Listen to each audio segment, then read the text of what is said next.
This program features live coverage of an African safari and may include animal kills and carcasses. Viewer discretion is advised.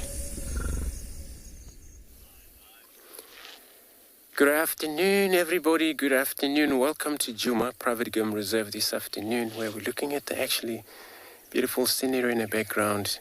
That is to tell that the storm's got to be on its way towards us. Was an elephant here that disappeared right in front of us. And welcome aboard to your very own live safari through the African bush.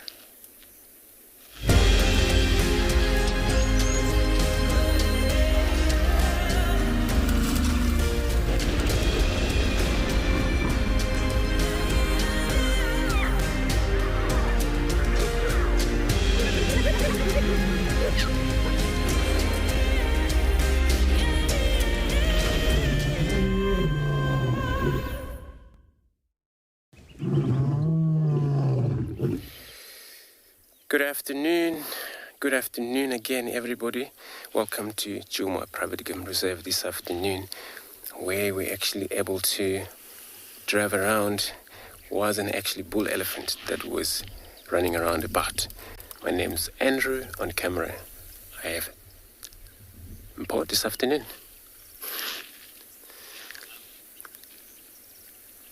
Due to weather, also not the weather, but the wet ground, can be sometimes impossible to spend time with beautiful sighting of animal, especially with the elephants.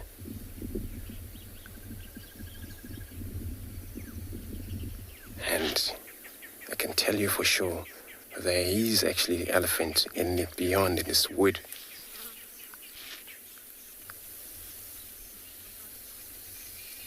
It's humid.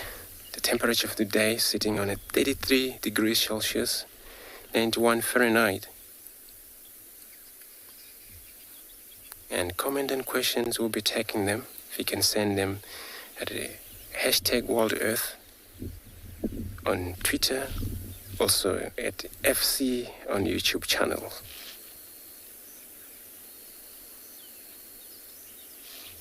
And if you are under the age of 18, you can pop us an email on kidsquestions@worldearth.tv.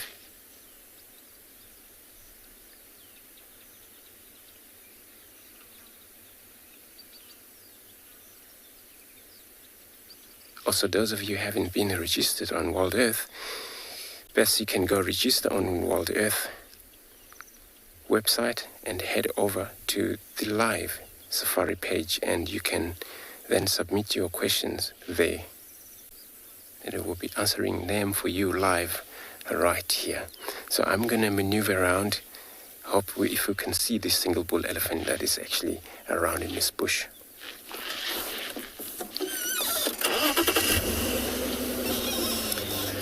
The single bull, Ellie. That for sure. I think it's actually a very bad wet area where he is. So we just heard him disturbing the ground, where I think it's all about for a cooling off.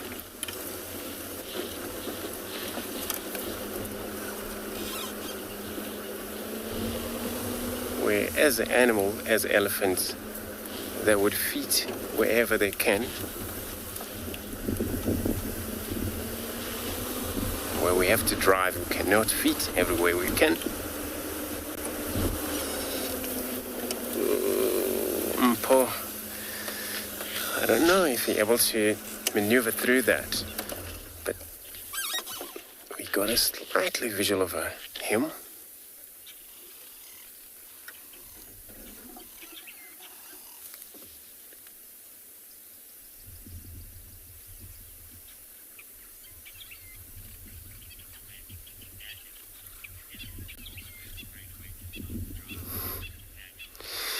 Daniel, so you're saying elephants always great to start the drive with. Indeed, you're very much right. And they are also so cool animal to spend time with. No, it looks like it was only one. To me, it could be more. And they're also so beautiful animal to watch in the group. Those herds, including their young one, doing their playing, pushing each other around. Okay, I'm gonna roll slightly back.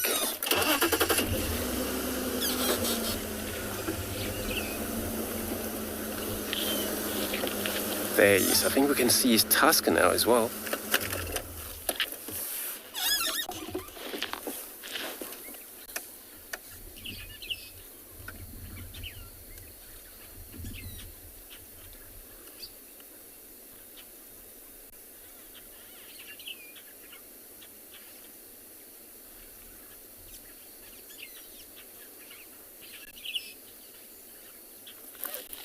And actually one of the animals that they need a lot of their time. They're moving and feeding about.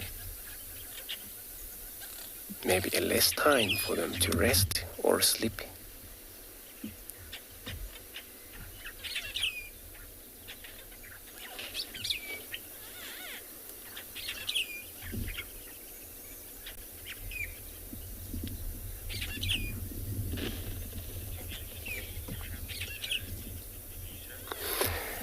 Lisa, you're asking if bull elephants travel in herds. So they travel in group of bachelor group.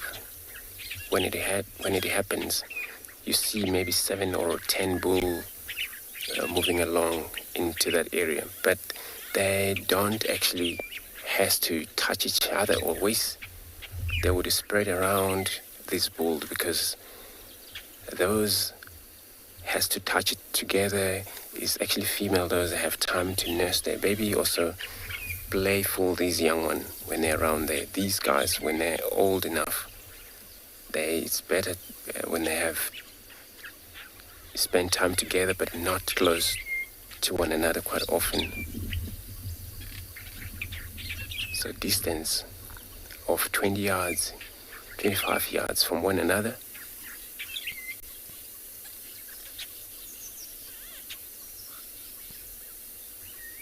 So yeah, they do travel in bachelor group.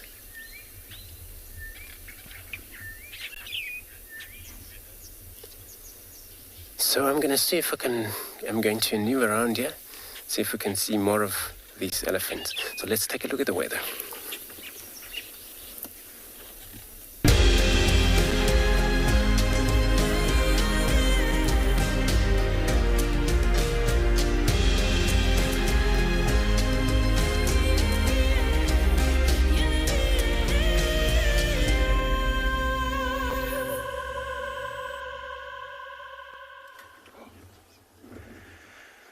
Welcome everybody to scorching Anbion Punda Private Game Reserve, where we decided that this afternoon we're going to head towards water. It's an absolute scorcher out here today. It's probably around 35 degrees, the sun is baking, and the first waterhole we came to, look what we found. Amazing 5 elephant bulls. One is even going straight in under the water. How incredible is that? Fully submerged.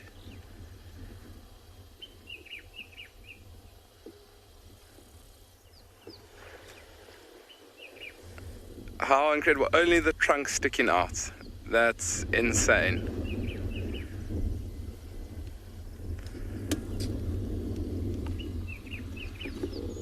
My name's Chad. On camera today we've got Craig. And I mean, what a scene.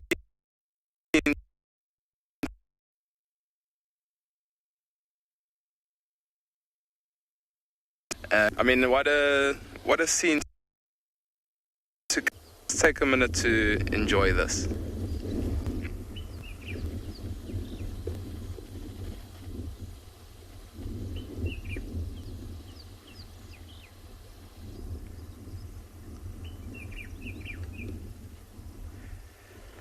I can see another elephant bull just to the left-hand side. He's wading into the water. just a little bit. I wonder if maybe he might get involved, maybe dunk himself underwater. And I can see there's one just on the banks, and he's covered in mud, caked himself with all the mud around. You can imagine being such a big animal, trying to cool off. Must be quite hard, but after so much water, so much rain we've had, a massive waterhole like this is a perfect opportunity for them. Let's see if that other one does get involved.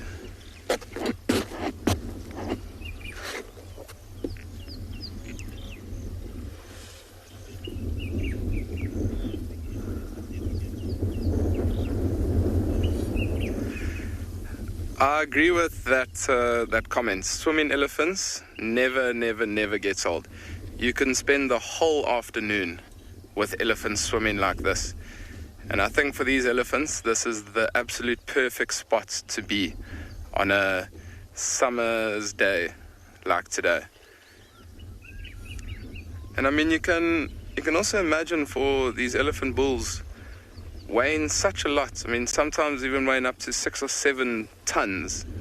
Is a huge animal, and all that weight, pressure on their feet all day, moving around, constantly feeding. You can imagine how now being almost weightless in the water, giving those feet a rest. It must be quite incredible for these elephants to be able to do that.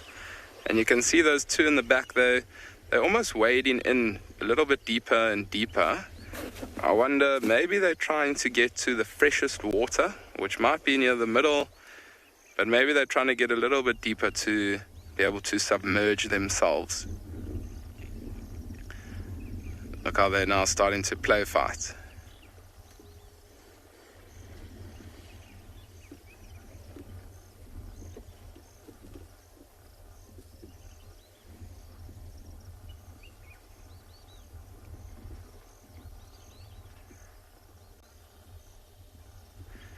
It's just one incredible scene here at Anbjørnpinda this afternoon.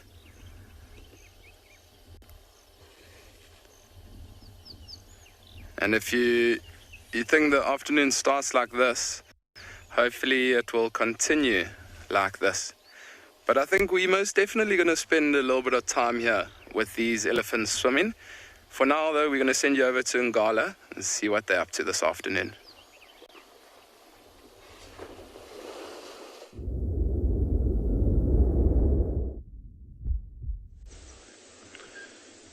Good afternoon, everyone, and welcome to and Beyond Ngala Private Game Reserve. And as you can see in picture, we have also managed to find an elephant bull this afternoon. So elephants all around to start off the show today, which is fantastic. And it's just one single bull in the central eastern part of the reserve, an area that we know as the old airstrip on Ngala. And you can see how he's using his trunk, grabbing little forbs and weeds and placing them gently in his mouth. And he has been standing in almost that exact position the whole afternoon so far. My name is Nick, and behind camera we've got Odie this afternoon. And our plan this afternoon was also to look for elephants and lions. So quite nice to start off finding an elephant bull, and a beautiful elephant bull at that. And you can see he's now starting to move off. So he was feeding quite gracefully in the center of this airstrip, and now he's moving across into the guarries. I wonder if something hasn't caught his attention there underneath those guarries. Often these elephants will move around, feeding on forbs, weeds and grasses in the open areas, and move into the thickets. And you can imagine underneath those trees, where there's a bit more shade, the grass and forbs tend to grow as well. Can't see what he's feeding on now. He could have even moved onto his trunk. Looks like he's up and he's feeding on a thorn tree. So he decided to change his plan a little bit. I'm just going to quickly reposition the vehicle just so that we can see him from the side and not watch him disappear behind the bushes. It will only take 10 seconds, so bear with me. But it's a really hot afternoon here in Ngala. So it has been a warm day all around. This morning we were having power trouble, so that's why we weren't out on drive, unfortunately, but it's all been resolved.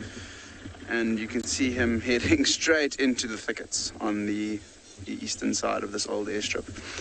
See his tusks as well. He's got quite nice small tusks, but he is a very big elephant. Really, really nice bull disappearing off into the bush.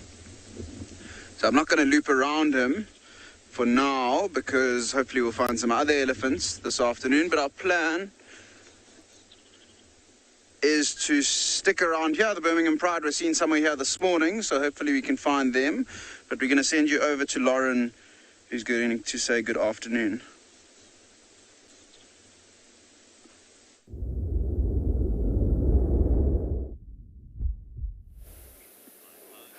Good afternoon, everyone. Welcome to my vehicle. It's great to have you on board. I've just stopped to look at the Waltheria indica, my favourite plant out here, because that's where all the weird and wonderful creatures live. We found something special for you. My name is Lauren. I do have Davy on camera. Davy's always got his thumb ready long before we say his name. And this thing, which you may wonder what on earth is that, is an Utica. Isn't that such a great word? And an Utica is basically an egg mass. And it's made by a variety of species, mainly praying mantises out here, and cockroaches also make the same. Now, it's an interesting word, Utica. I think this one is live, which means there's eggs still inside. It's not a sort of dead one where all the eggs have hatched. There's eggs still inside there, and I think it belongs to a species of praying mantis. And the part U actually means egg, and it comes from Latin. And then you get the theca part, which means cover or container.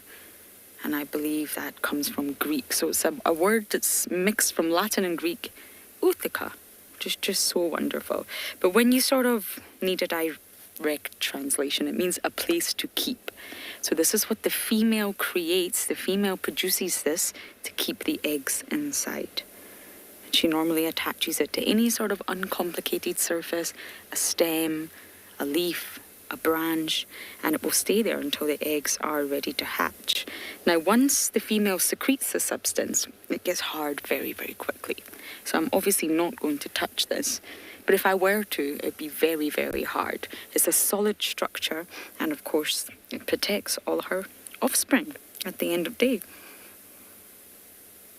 It's so lovely to see something like this, because that's what summer's all about.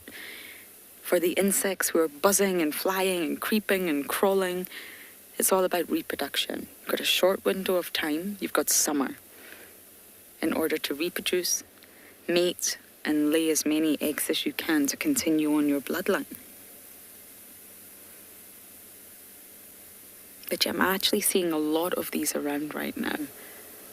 And I can't determine what species it belongs to, but it's definitely a mantis. Or I hope it's not a cockroach, let's say that. Okay, we're going to Bumble, see whatever we can find for this afternoon, and we're going to send you guys across to Chad in Phinda.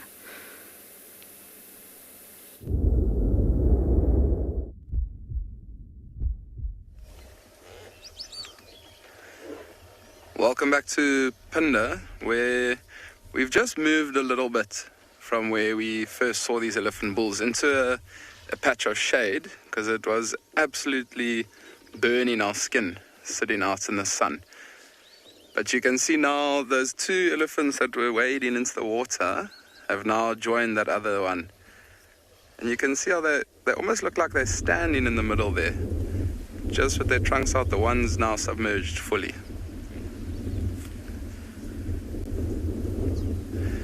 And then even off to the left-hand side, there's a massive elephant bull that's caked himself in mud. He's been, oh, look, they're shaking his head. He's, oh.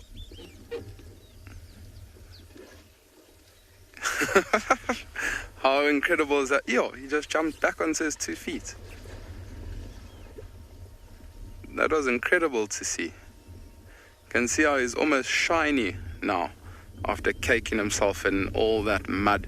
And you can imagine the mud and the water, how it would cool him off.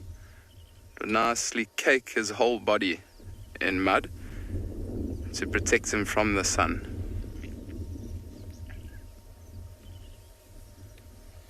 But these three elephants, they're basically all in sync. It looks like they're doing pool aerobics.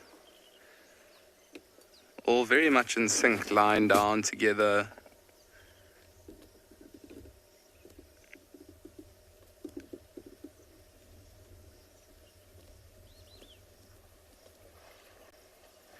It's just one incredible experience to actually experience elephants swimming like this.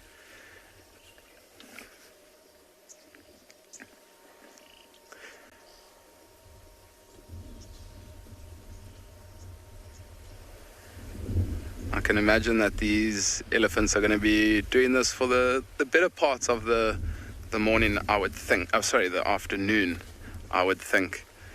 I mean, there's no better spot to be for them at this moment in time.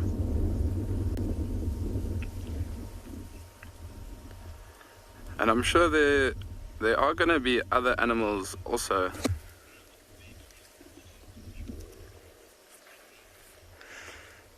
Pupendra, I hope I'm pronouncing that correctly. So I don't think there's an age. I can't put an age to when elephants start swimming. I can say from personal experiences when I was lucky enough to be in the Chobe, up in northern Botswana, and I saw a whole herd of elephants crossing the Chobe River while we were on a houseboat. And I mean, there was elephants between the ages of, I would say, probably 3 years old, up to very big elephant bulls, up to 45 years old. And they were actually holding onto the tail of elephants in front of them, just to help them along through the water. So I don't know, to be honest with you, exactly the age at what they will start swimming. But I mean, often if it is scorching hot like it is today here on Punda, you'll often get the youngsters, they won't go as far in as these elephant bulls are at the moment. But what they'll do is they'll often kick around and play around on the edge of the water. So not submerging themselves fully, but I mean, when they kick the water up, that water will then splash over their whole body, and it will pretty much do the same thing as what these elephants are doing. I hope that answers your question.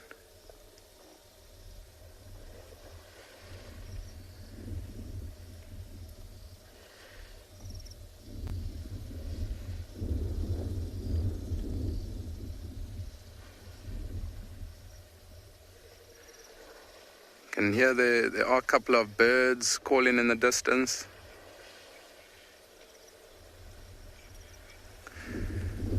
Kanilwe, elephants, I mean, if you watch these three, they're not flapping their ears as much as they would if they are out of the water. And I'm not too sure if everyone knows, but elephants, the reason they flap their ears, a lot of people think that when they flap their ears, they might be a little bit agitated and things. That's not the case. Elephants will flap their ears to cool their bodies down. So if you ever see an elephant and you look at the backs of their ears, there's a lot of veins that are running through the elephant's ears.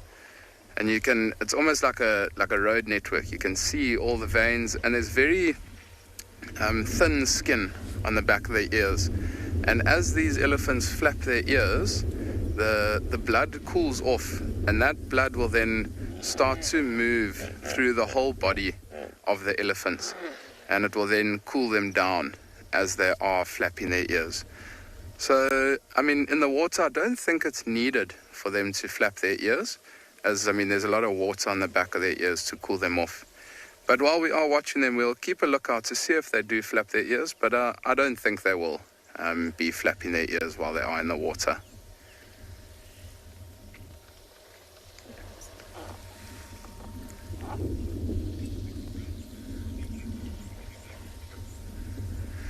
So I think we will spend a little bit more time with these elephants here at this waterhole, I don't think we want to go too far. We want to watch what they get up to.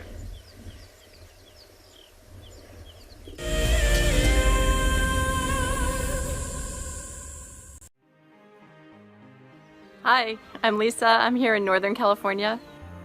This is an Anna's hummingbird. We love seeing him because he brings a little magic and energy to our cold, wintry backyard. In the winter, they politely visit one at a time, but in the summer, they gorge themselves in groups to prepare for their long migration south. As the hummingbirds fly south, over 1 million of these Canadian geese travel the Pacific Flyway from the Arctic to spend the winter with us. They like wetlands and we're in a drought, but they seem pretty happy on the dry bank of Folsom Lake here. This has been a tough year everywhere, but one good thing was we found Wild Earth, who encouraged us to relieve our stress through nature. There's a saying that a distraction is momentary, an escape helps you heal.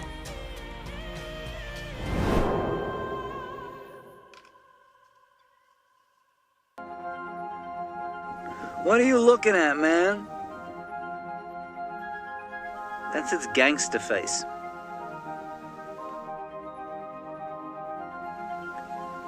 It has the manners of a common variety vagabond. Look at it, chewing with its mouth open like that.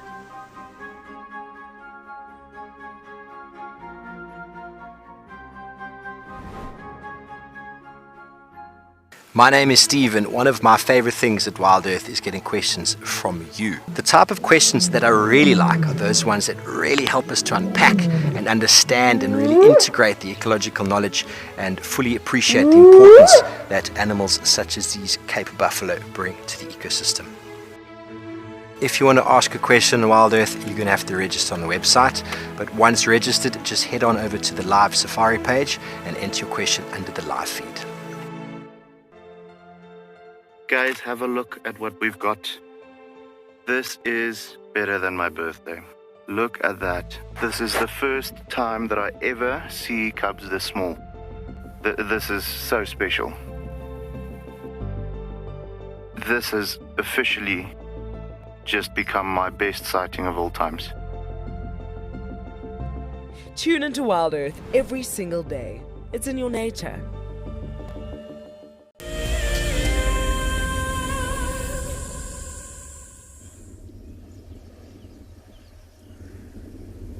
So we still parked here in the shade.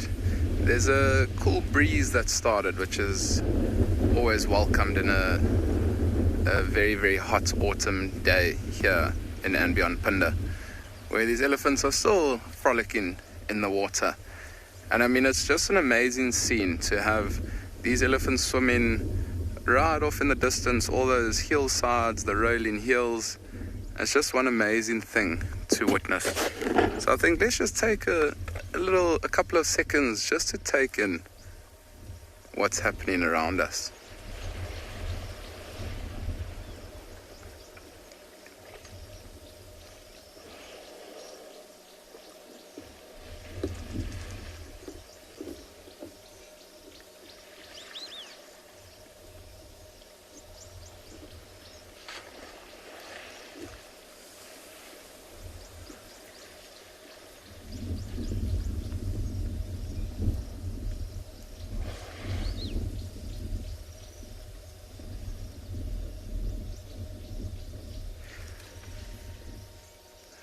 It's just amazing to sometimes just take in everything around us. I mean, I can hear the elephants sometimes when they bring their trunk up, they're spraying water out of their trunk. There's a couple of birds calling around us. I heard the hippos even. It's just amazing to be out in nature and just to listen to all the beautiful sounds that nature has to offer to us.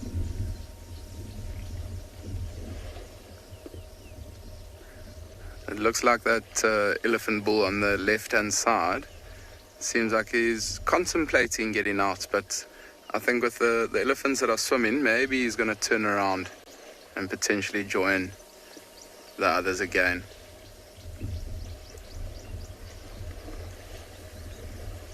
And often what does happen is when elephants do move out.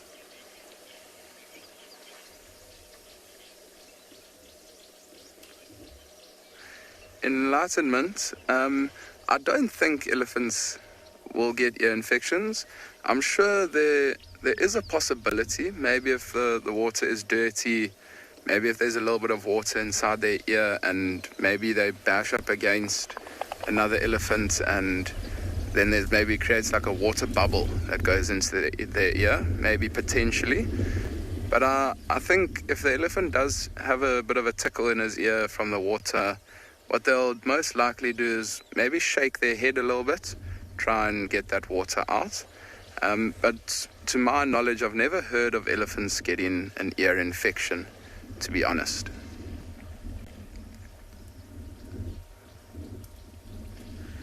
But it is an interesting thing to think about, if they would. But yeah, to my knowledge, I don't think so. I was saying just before that question that often when elephants swim like these ones, you often see that once they're done swimming, they'll actually go to the side and they'll use all the mud on the side to cake themselves in mud.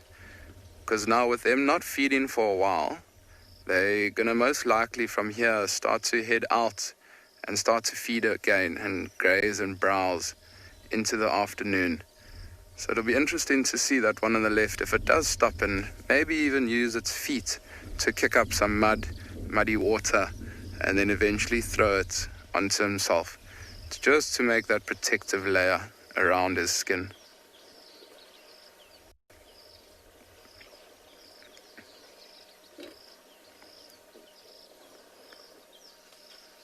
It almost looks like he's having, he's chasing it's a hippo.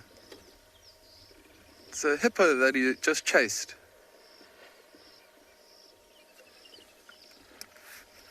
Oh, now the hippo's almost cornered because there's another elephant there. Let's see if he goes straight into the water.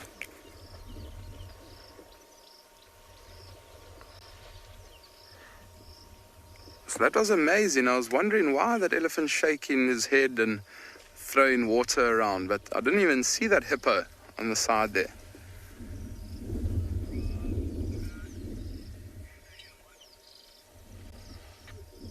Maybe that hippo is looking for a route out from where he is at the moment. Because he's almost like in the middle of where these elephants are. Maybe he was just lying up on the bank, just sunbathing a little bit.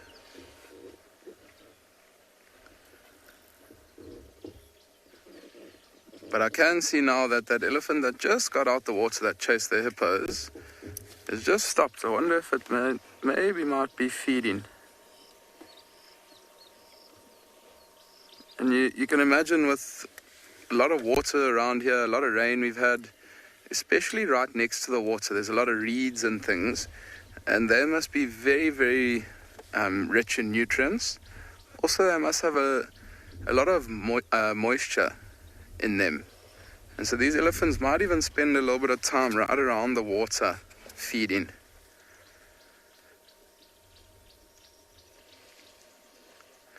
I can see that elephant's just started to flap his ears a little bit.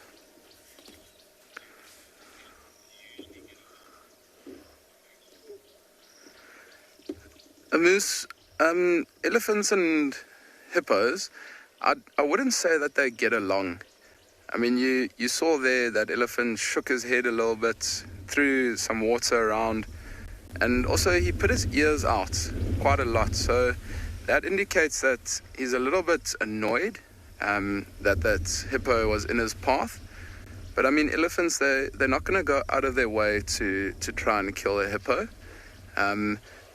There might be circumstances where there might not be too much water around, and say there's a hippo that's wallowing in the water, and that elephant wants to get into the water, he might just chase him out of the water so that elephant can then have the water to himself. But I don't think he'll necessarily try and kill him. I think it's more like I'm bigger than you are, you must move out of my way, than trying to kill the hippo.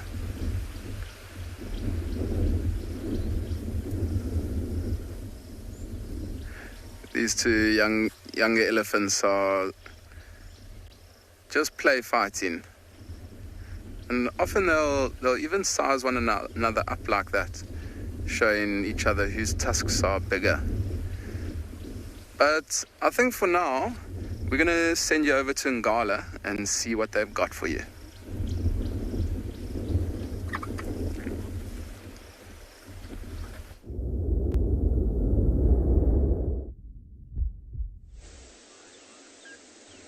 Welcome back, everybody, and look what we have managed to find. A beautiful young lioness. And believe it or not, this road she's lying on, we drove along this road 5 minutes ago to get to that bull elephant. She wasn't on the road, and we could not find where they were. And then on the way back, doing another loop around, Odie was actually sitting on the back looking around, and I was like, oh, there's a lion in the road. And she was lying right there. And can you see how much or how deeply she's panting? She's also got a little bit of white saliva on her mouth there. A little bit of foam coming out as well. And I can definitely smell something that is dead. So they did kill a wildebeest this morning, and they are somewhere around here. I think what we're going to do, though, is just wait for this lioness to move, and hopefully she will take us to where the rest of the pride is. It can't be too far from us. See how she's got her head up and looking sort of to our right-hand side. Don't know what she's smelt. Oh, there we go. It's incredibly hot this afternoon, so we are quite lucky to have this lioness even standing, or even sitting for us here. If I were a lion, I would be fast asleep under a tree. There's a herd of impala up in front of us. I don't think they've spotted her yet. We haven't heard any alarm calls or anything of that sort. Oh, and back down she goes. So yeah, you can see that deep panting. That's mainly as a result of the heat this afternoon, as well as the fact that I think she has fed on that carcass this morning. Her stomach is looking rather full. There's no blood on her, so she's cleaned it all off quite nicely. As I mentioned, it is one of the sub-adults, so it's one of the 2.5-year-old lions from the Birmingham Pride.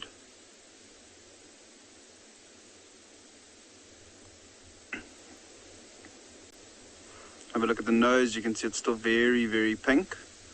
So that indicates to us that it is a younger lion. And you can see around her face there aren't too many scratches or scars. And the ones that are on her nose will be from feeding at carcasses.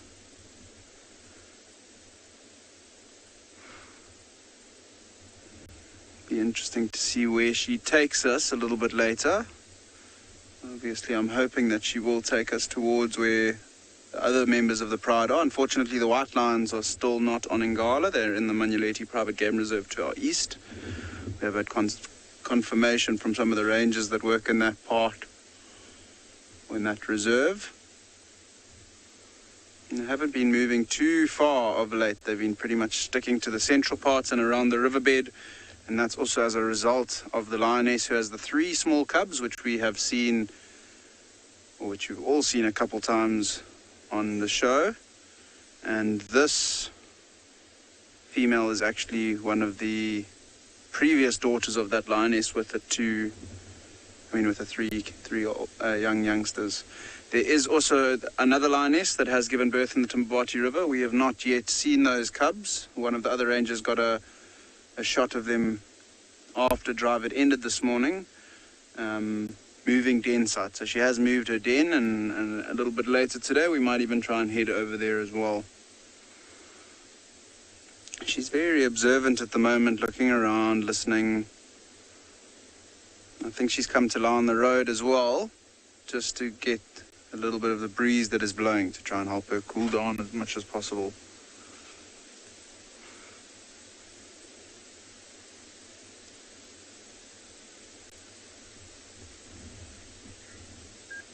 So we're going to stick around with this young lioness, and hopefully she's going to lead us to where the rest of the pride is. But we're going to send you over to Tswalu.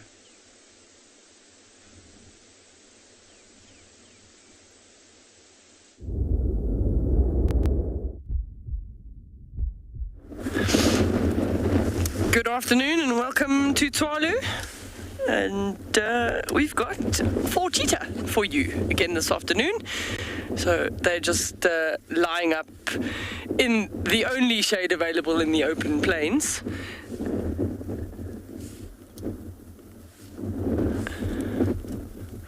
So you with me, Deirdre, and BK on camera.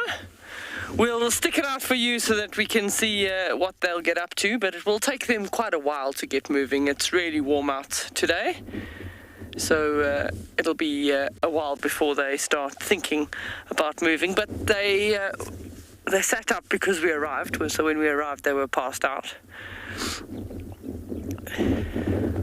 And incredibly windy, so the wind definitely suits them from a hunting perspective, because it takes their sense of smell or their scent away from animals and gives them an advantage if there is any prey in the area. If I look around, I don't see much now, but it will change as the sun goes down closer to the horizon and it starts getting a little bit cooler.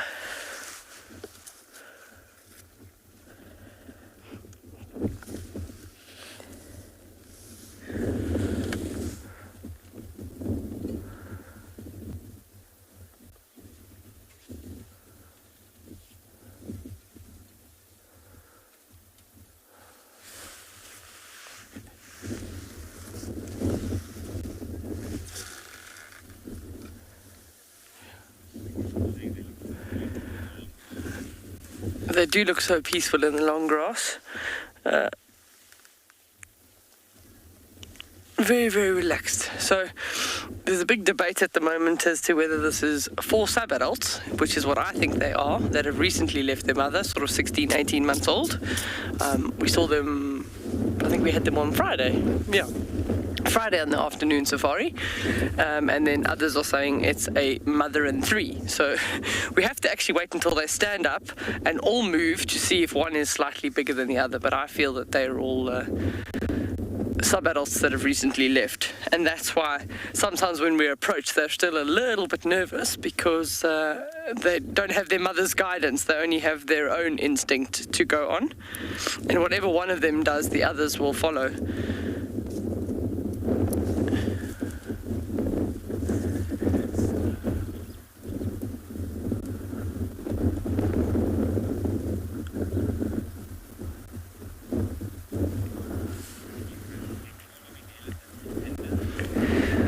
We're going to stick with them for a little bit, but yeah, it doesn't look like they're going to be active too soon. We're going to send you across to some actively swimming elephants at Phinda.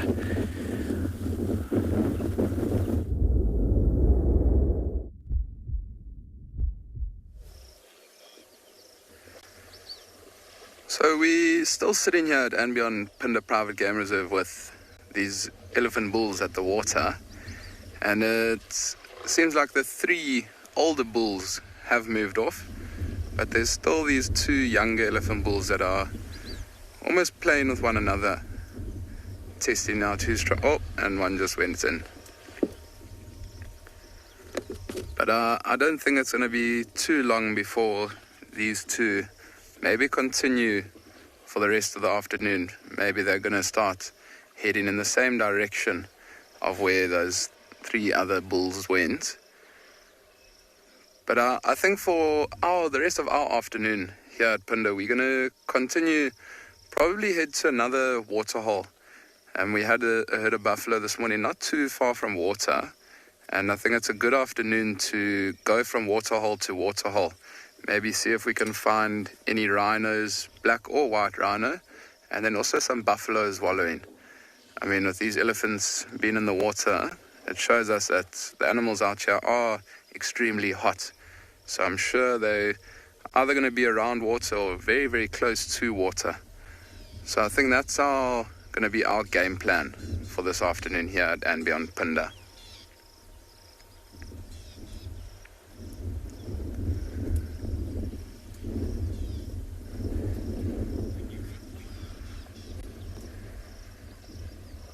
So we are going to now leave these elephant bulls, let them continue on their day, while we see if we can find anything else interesting at water.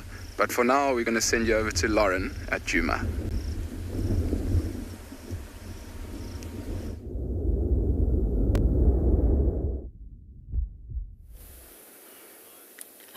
sure those elephants are enjoying themselves. Now, Mama Batalier is sitting on her nest. She had her head up, but it's down now.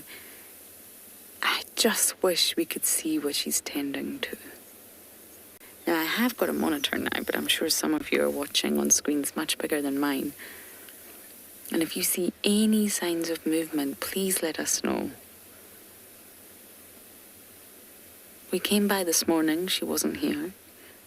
Every time I drive past, I check just to make sure there's no sign of a chick, because this could be an extremely exciting story to follow.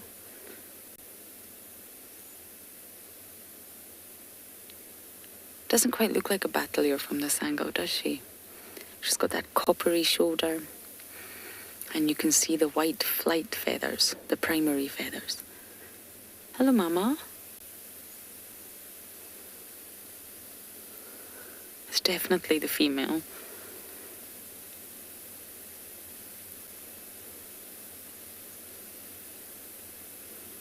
One day we're going to get a glimpse of a brand new chick. Oh, okay, this is good. This is movement.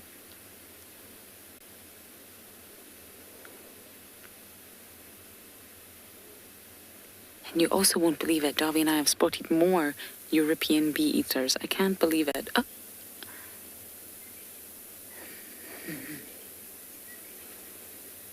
She's definitely protecting something, so whether it's the egg or the chick, I'm not sure. But yes, the European bee-eaters are everywhere. I don't know if they've just arrived to this sort of section of the Sapi Sands.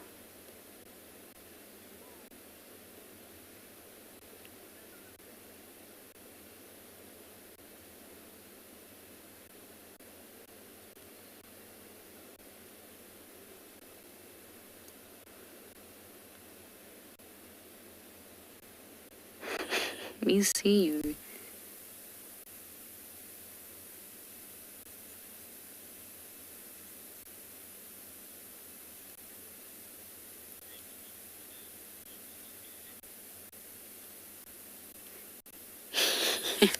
Yes, we do. Some of you are saying we need a long ladder and a selfie stick. Yes. I mean, this zoom is actually incredible that we have on our cameras. Look how well our cameras can zoom. And the man behind the camera's not doing a too bad a job either, but we just really want to get in there and see.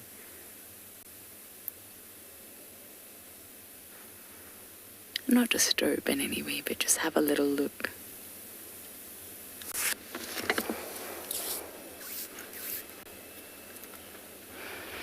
Yeah, and yes, they can do, but it's mostly the female that spends time on the nest.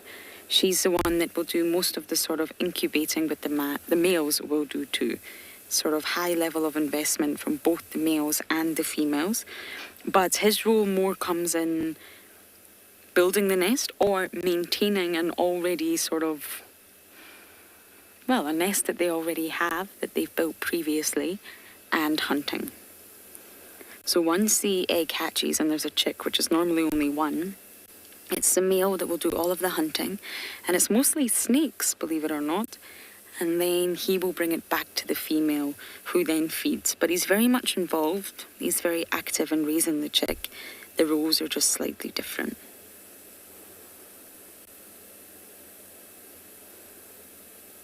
But they both do care for the chick. Okay, we're just going to scratch around this area, see if we can see any signs of mareebs.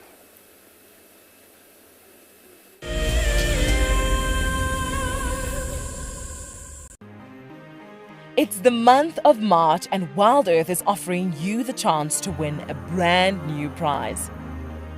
Sign up to be a Wild Earth Explorer and you could win a 5-day eco-training ranger experience for 2. Eco-training is the pioneer and leader in safari guide and wildlife training in Africa. The lucky winners can look forward to approaching dangerous game on foot, tracking and 4x4 driving, learning about animal behavior, and even spending one night sleeping out under a blanket of stars. In addition, You will also get the exclusive opportunity to join the Wild Earth team on the broadcasting vehicle. Sign up to be an explorer now, and it could be you that wins this life-changing experience. Terms and conditions apply.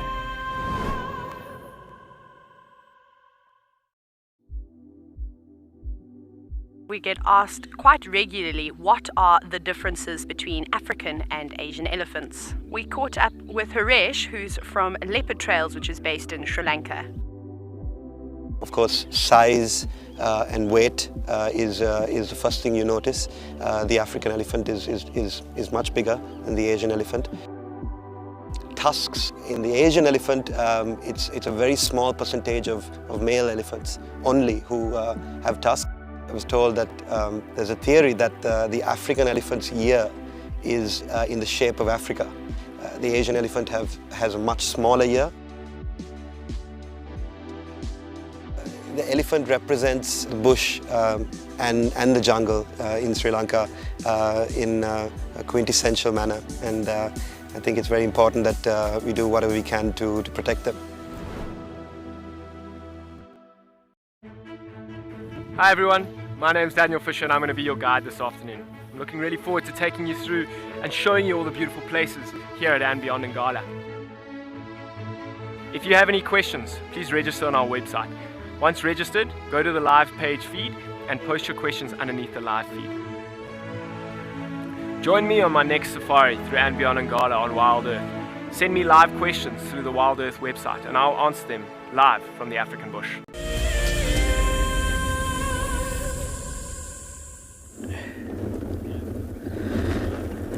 So you're back at Tswalu, and we're just going to watch these cheetah for a minute or two and see if they do anything. They're pretty much flat cats at this point, and give you enough time to send your questions through to #WildEarth and then put @FC in front of the question.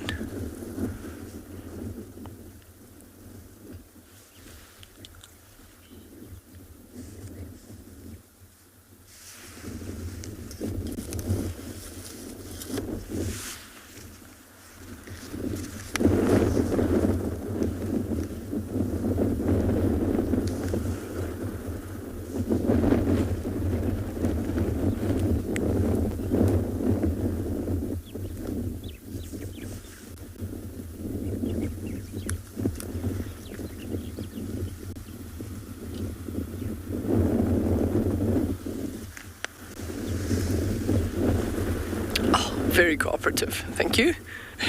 So we're sitting with about a 24km/h wind at the moment, which is quite strong for here. It might mean it brings in some kind of cloud cover over the next few days, but it should calm down later. And it certainly makes them nervous as well. Every time there's a big gust of wind, at least one of them looks up, looks around, and then they lie flat. And now we have the situation where all four of them, their heads are up. Oh no, minus one. He's dropped down. There's some grooming going on there. Beautiful.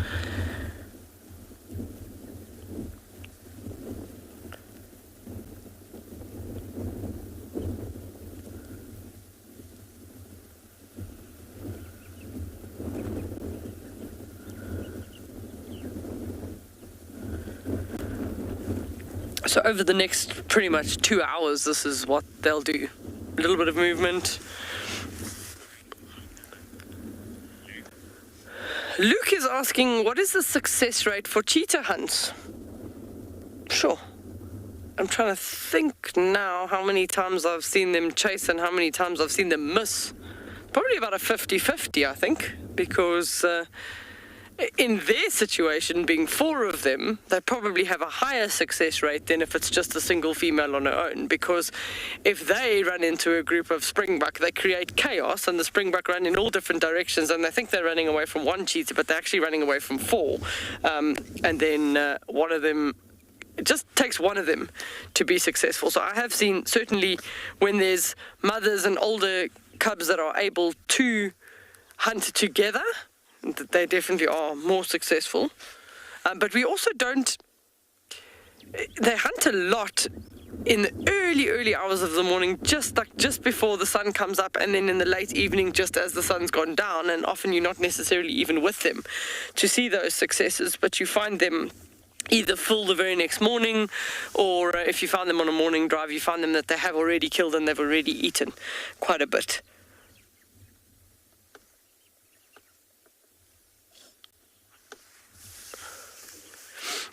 So we're going to stick around, see, maybe they do something in the next segment. We're going to send you across to Lauren in the meantime to say hello.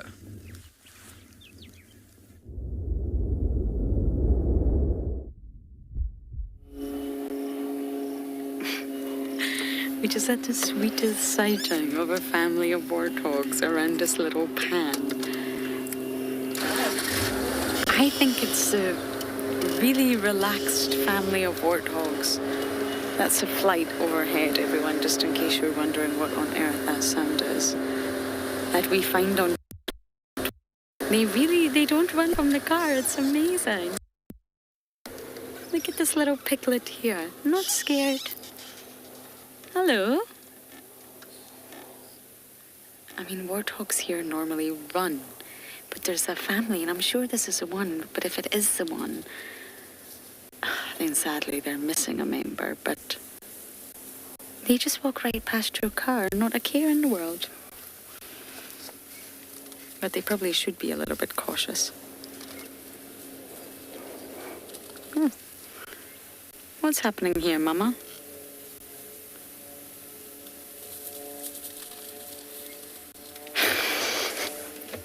Why is everyone running?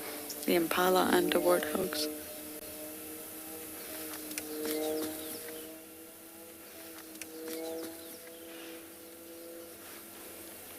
It could possibly be the flight. Something just startled everyone coming from this way.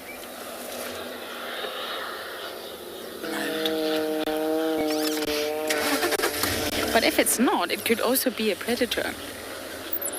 And the road we're about to traverse on is where we've been finding Tandy, Marieb's, Kuchava, and her little one. They all seem to be using this road. It's called Shirombe Rombe, which is a fantastic name. So I think we should just scratch around, but I do think it's a flight that actually scared them.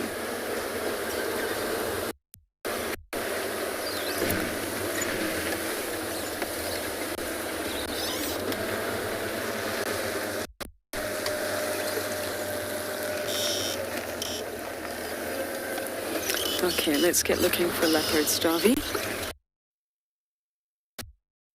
Okay, we are going to put our leopard spotting eyes on, and as we search, we're going to send you guys across to Ngala.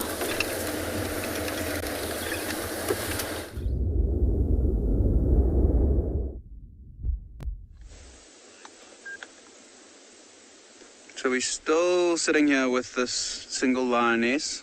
We did have a look around again to check if we could see the rest of the pride, but they are hiding away from us this afternoon. We can't see where the off-roading tracks are, and we can't find where they are, but I'm sure they are not too far from here. And this lioness has been uncomfortably repositioning herself, lying on her side and then popping her head back up, and I think it's because her stomach is very, very full. So she's closing her eyes now, so she is trying to rest as much as possible. I'm sure they were moving around a lot last night. It wasn't too far from where they were last seen yesterday morning to where they are now. Didn't have to journey too far, and I'm sure for those young lions, the 3 smallest cubs that we have seen, they were quite delighted that they didn't have to travel a long distance last night.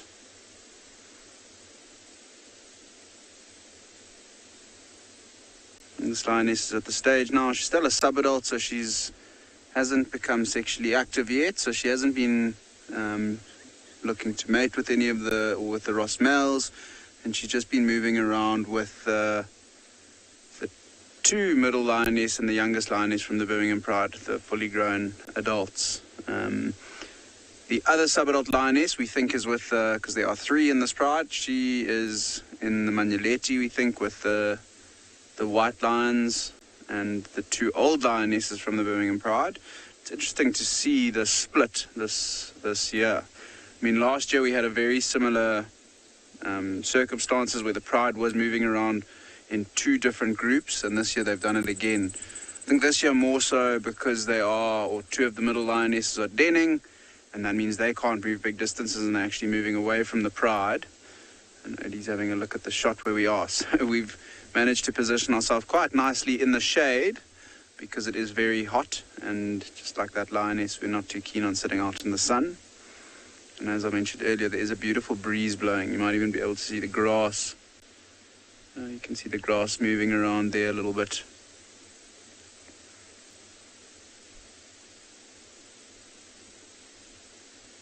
You're flicking her ear every now and then. There must be some biting flies that are irritating her.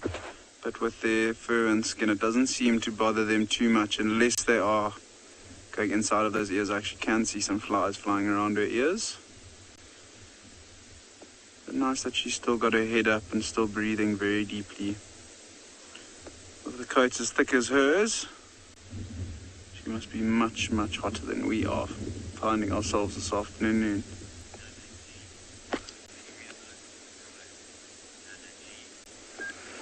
So Nana G, I'm sure that she is going to reunite with the pride at some stage. I mean, I'm pretty sure they're very close to where we're sitting right now.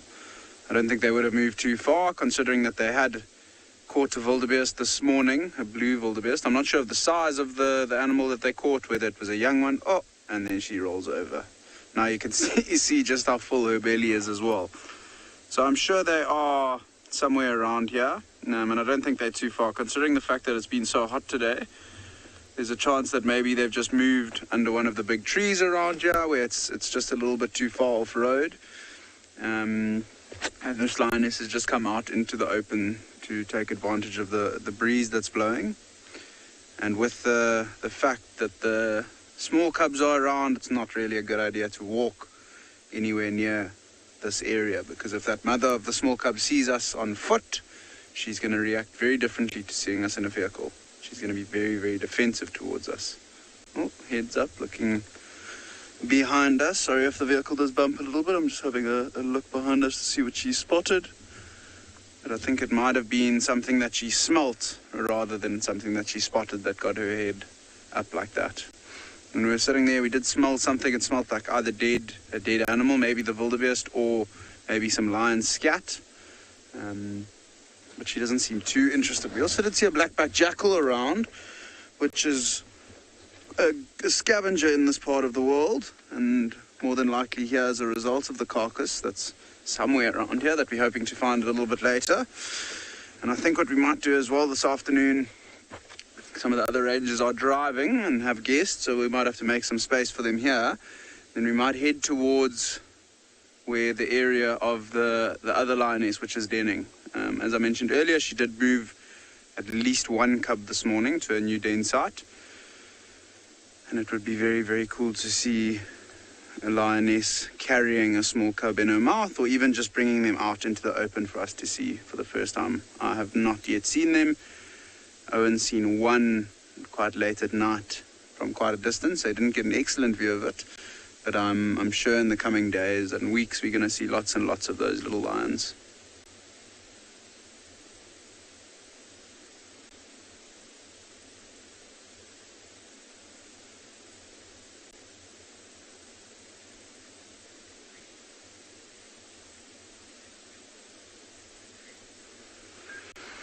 So, Catrice, that's a question that's asked by a lot of guests that come and a lot of the Wild Earth viewers as well. In order to witness a lion kill, I mean, because they are nocturnal, majority of their kills happen at night. And often, especially in summertime, late at night when it's much cooler. During the day when it's hot, they don't want to move around too much, as they're going to use up lots of their energy. And it's all a game of energy with these animals. If they use up too much energy, then they just get more and more exhausted and it becomes more difficult to catch something. So I would say in my 2 and a bit years of being at Ngala, I've probably seen different prides maybe make 10 different kills and been out almost every day. So it's not a lot compared to what one would think that we would see. It is quite a fierce affair watching them kill something, and it can be quite hard to watch sometimes. But yeah, as they move around late at night, and especially in summer, making most of their kills in the evening, in the late evening as well, not too many kills that we do tend to see the lions make. In winter time, it's a little bit easier for us because the bush is a bit less dense. So first of all, it's easier to find them. Oh, let's see where she's going. Big stretch. She looks like she might. Give her a second to see where she is going to go. But I'll just wrap up on that question quickly.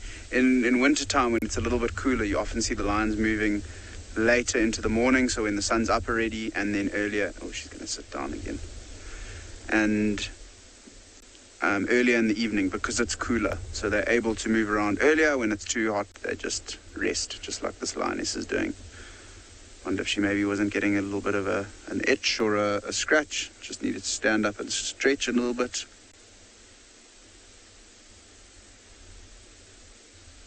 The focus definitely has been in the direction that she is looking at now. Oh, and that is why.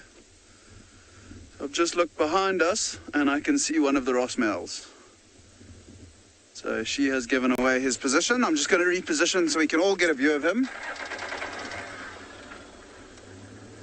Crazy how camouflaged these animals can be. I mean, we knew the position where they were left this morning, and I promise you, if we didn't find that lioness on the road, it was going to be a very, very frustrating afternoon for us. Is that good, Odie? I think he's going to come towards us. So there you can see one of the big dominant male lions of the Birmingham Pride. And their manes have got rather big since or at least in the last couple months. He looks like he might also just be repositioning. I was hoping that he would come towards us. Looks like he's scraping his back legs, maybe scent marking there. And we at least now know where to go to look for the rest of the pride. So let's go have a look inside there. I'm just going to go back onto the road and then try and make a track as direct as possible so that we're having as little impact as possible. And I'm almost certain that the rest of the pride is going to be lying inside that guarri bush. So let's make a loop around and see if we can't get a view. I'm going to try and get the sunlight behind us as well. Oh, and there Owen has spotted the carcass. So it's amazing how camouflaged and how much we missed them. Let's see now, he's going back around this way.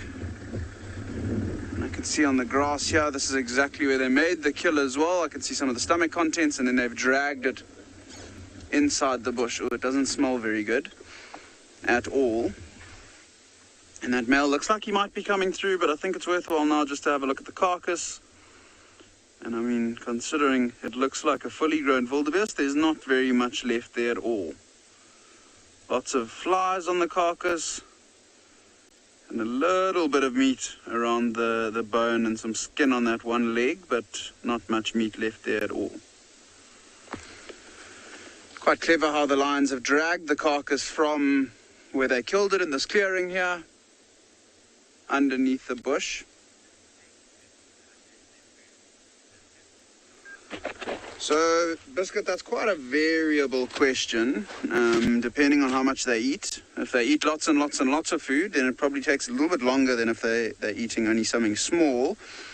But something like a wildebeest, maybe, look, it's also variable depending on the amount of lions that feed on it. But if I'm correct, there should have been the 2 males, 2 fully grown lionesses and 2 subadults feeding, and then the 2 youngsters that are about a year old, and the 3 youngsters that are very small, but they won't be eating too much yet. But yeah, wildebeest between sort of 6-7 lions, probably digested by tomorrow morning latest. They might even look to hunt again this evening because the 2 dominant males were here, so they would have fed first on the carcass and fed until they were full before they'd let the other lions come onto the carcass. And you can see this young lioness is now coming back towards us, which is fantastic. We're positioned perfectly here. Hopefully, oh, big yawn.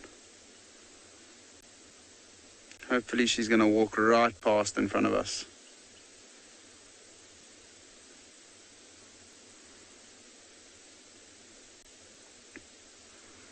always lovely to see a lion being active. And then when I say active, even just repositioning like she did there, standing up and moving around for us, is active in my opinion. And it's lovely to see them to be able to walk and see the muscles on their legs and just see the size of them as well. Really is special. She's now moved sort of half in the shade, half in the sun. Odetta, I 100% agree with you. She is in fantastic shape, and pretty much all the lions in the Birmingham Pride are in unbelievable shape at the moment. All of them are looking super healthy. Their coats are looking nice and in good condition as well. And I know most of the Ngala Rangers and the people that work at Ngala are very biased towards the Birmingham Pride, but I am yet to see lions that are as beautiful as these lions that we have here at Ngala. Other prides that we see, Breakaway Pride, they've got the same genes as the Birmingham Pride, so they are similar in stature and size and condition. But then we saw another pride, I think you saw it with Dan the other day, the Mayan Bula Pride, and they're also beautiful lions, but in my opinion, they're just not as nice as the Birmingham Pride. But I think it is bias on our behalf, considering that this is the pride that tends to spend the majority of their time within Ngala, within the central parts of Ngala as well. And the fact that the two white lions are in it makes it a very, very special lion pride for us. But she is in super, super good condition. And I always think with younger lions and younger lionesses especially, they just look a little bit better than the older lionesses. The older lionesses have had more wear and tear. But we're going to stick around here and see if we can't find the youngsters. And we're going to send you over to Steve at Pridelands, who's excited to say good afternoon.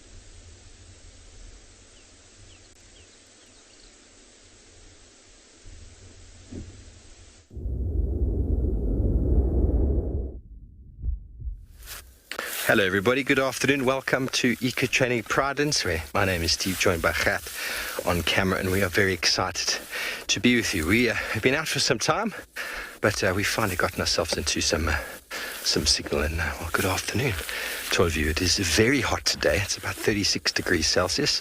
That's about, 90 something Fahrenheit. It's very, very warm. We are looked after and protected today once again by young Willem, excuse me. There he is. He's holding a wonderfully new made stick. How excited is he? Boys with their toys. Now, we were walking some elephants earlier, but they were just a little bit low down in the depression. So unfortunately, we weren't able to get them on camera for you, but it's something that this young gentleman is getting the hang of and really doing a very good job of. Now, I've gone and harvested a plant over here, and this is the silver, I think. This is the silver raisin, or the white raisin, one of the two. Very, very common, very easy to find. Elephants love eating them. Nice, simple leaf. You can see how serrated the leaves are, but specifically how different the color is, the top and the bottom. And if I show you the bottom, where they join the petiole there, difference in size called obovate, very characteristic. The elephants are feeding on this at the moment for the bark, and not really the leaves. The leaves obviously are browsed, but they're not really eaten at this time of year. And in the winter in June, we see these get ripped up for the roots. Now, the reason why I harvested it is I'm doing a men's primitive trail in a few months, and what I need is a fire drill. Now, we talk about fire drills. Drill, when you make a fire, you take the wood. So this piece of wood here is perfect for making a drill. There's plenty of it around, so I'm not unsustainably harvesting. So I'm going to pull off all of the leaves, of course, all the branches, then strip the bark. The bark is actually quite fibrous and can be used for all sorts of things, probably for making rope, which I still got to get good at because I haven't done a very good job of making twine and rope in the past. But I think the trick to making rope is that you've got to stitch it together, or you've got to leave it in water overnight so that it stretches and shrinks and swells and all that sort of stuff. So the bark here itself is quite easy to strip off, and that is what the elephants are feeding on. But look at how thick that bark is there. It's not a very big bush. The raisins don't normally get too big out here due to the fact that elephants eat them. But that very thick bark is obviously designed to protect it against insect damage and fire. So that is a lot of bark. So I'm not sure how I'd make twine out of that. I'd have to figure it out. But This is going to have to cure for at least a couple of months before it's able to make a friction burn. So the drill for fire, you need to get a softer wood like marula or corkwood or sycamore fig that goes on the bottom, and then this, you rub it together, and it's called a friction fire. So by the tip of this, eventually this being a little bit harder, the wood, that eventually falls down into a little bowl of kindling that you have. I'm hoping to, in the next couple of months, be able to demonstrate it to all of you. But I think now today I found the perfect piece of wood for it. It's very wet and here very juicy. You can imagine that's why elephants would want to eat this. Okay, so delicious. Very tasty. We're going to keep munching on our bark over here while we send you back over to Andrew on Djuma.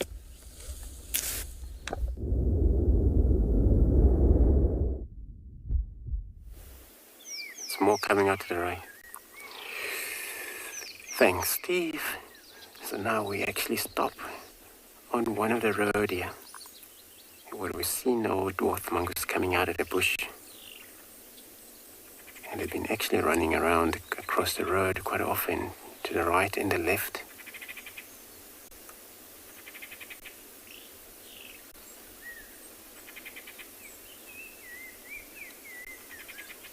So it's probably the whole colony, as all groups call colony of mongoose.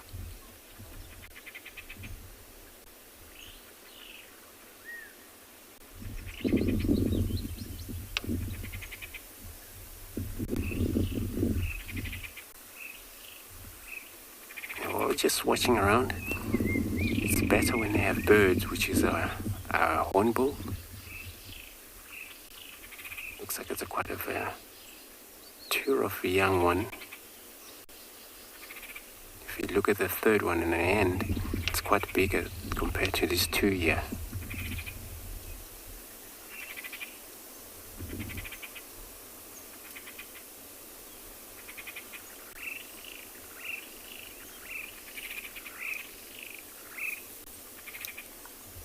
They're very alert, so important when they're out to this open.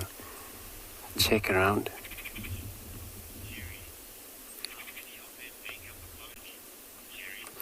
So Jerry asking how many of them making up a colony. So anything from 10 to 15. I've been actually seen over 30 of these creatures together.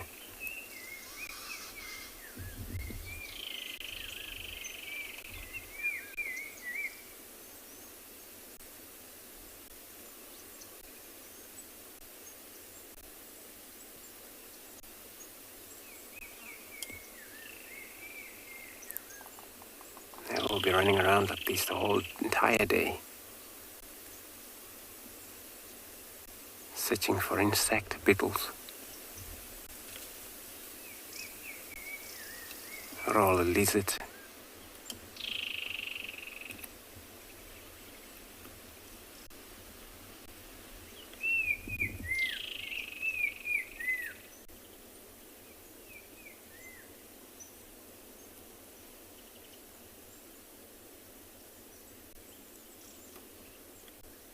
They're all clever. The rest, I think, they're in brushes and grasses. There's only one that running around in the open, but checking for safety above.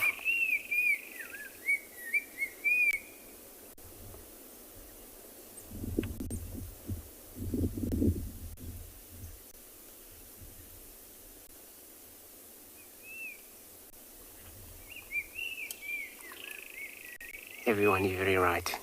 It's so cute, huh? When you look at these little ears, when you look at us directly, you see that kind of little pink nostrils.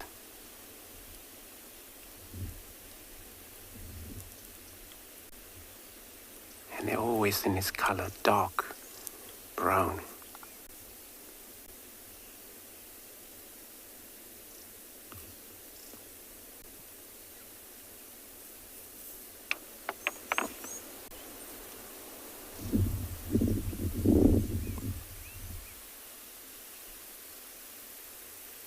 So bird over here, hawks, eagles, a leopard. It's a serious predators for these creatures.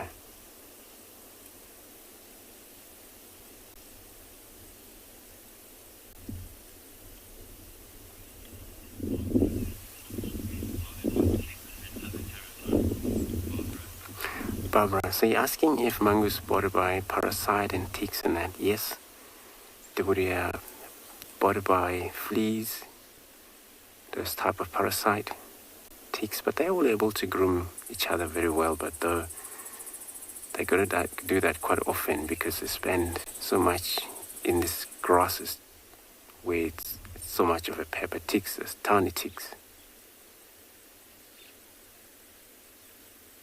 Off it goes.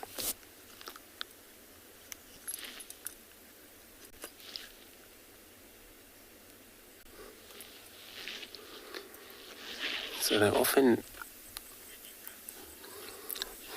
have a relationship with the bird. It works as a symbiotic relationship. But since they have vanished, we're going to carry on, search around, see if we find anything for everybody.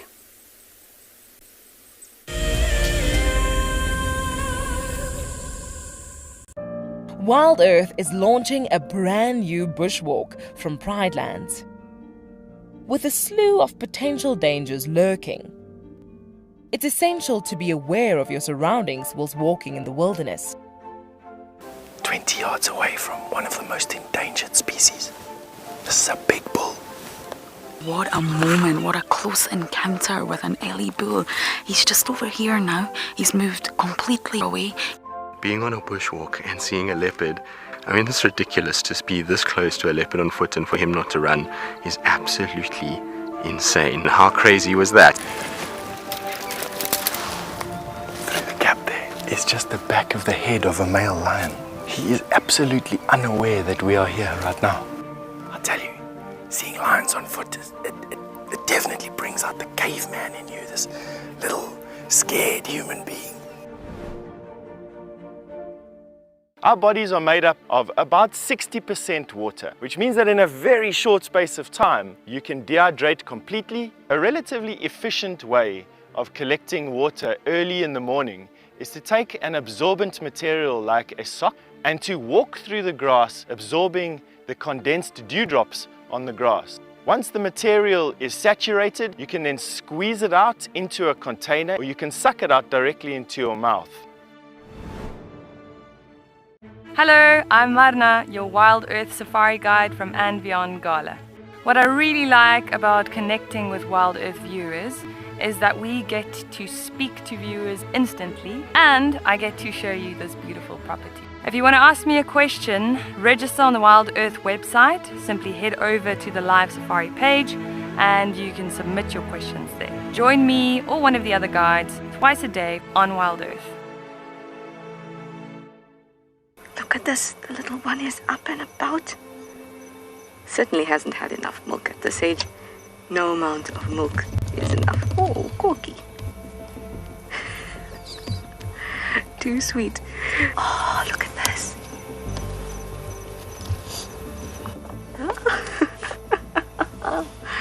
That is stunning. Tune into Wild Earth every single day. It's in your nature.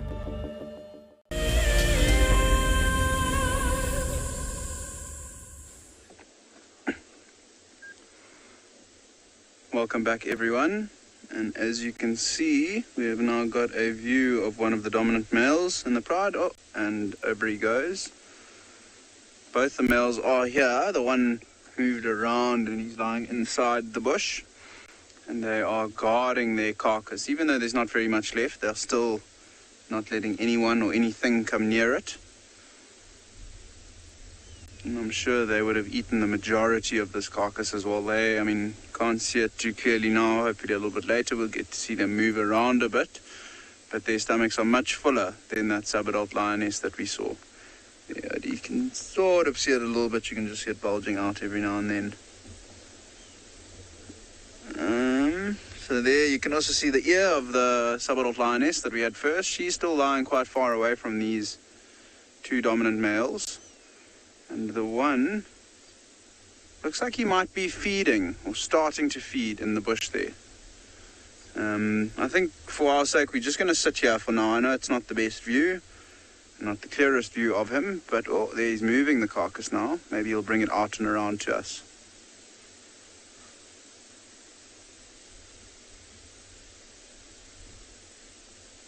No, he's just repositioning and going to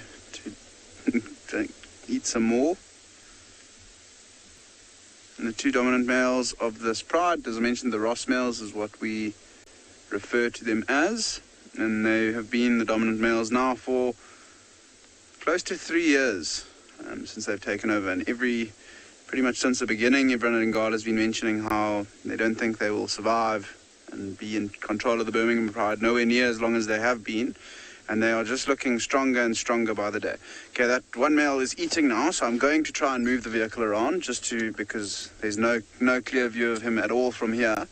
Whereas if we do go around the other side back to where we initially were, we might get a nice view of him.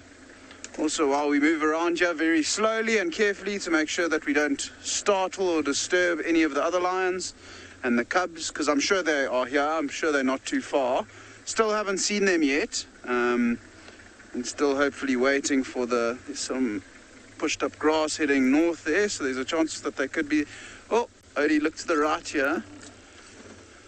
Well, I might have to go a little bit further forward. We've got lots and lots of game around us now. So there's also a male elephant standing in the airstrip. I'm sure it's the same elephant that we had earlier that's come out, and you can see the herd of impala, bachelor herd of impala there as well.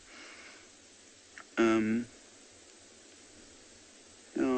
he's also coming out to feed, same as the impala. He's not going to be worried at all about these lions.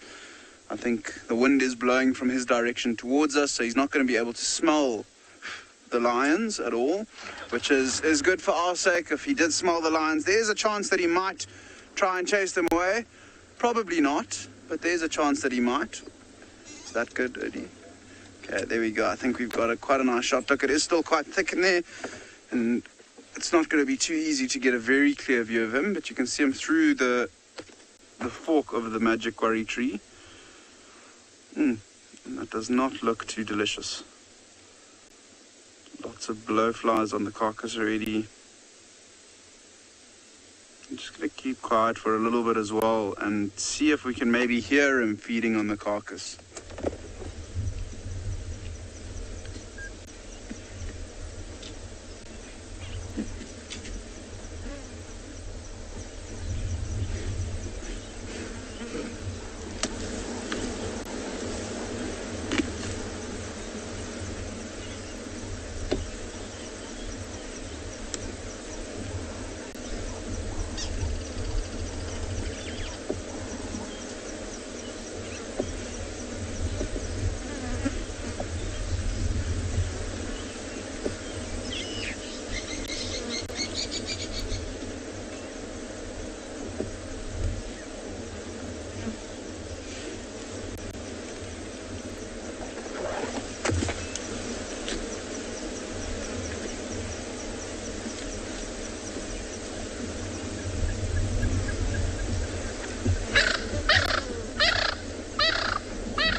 Too much crunching going on currently, and you can see he's actually trying to pull off little pieces of meat, so he's not chewing through it too much at the moment, and I think it's just because most of it is finished and has been taken off the carcass. And I don't know if you've seen with other male lions and other lions, they've got those big canines.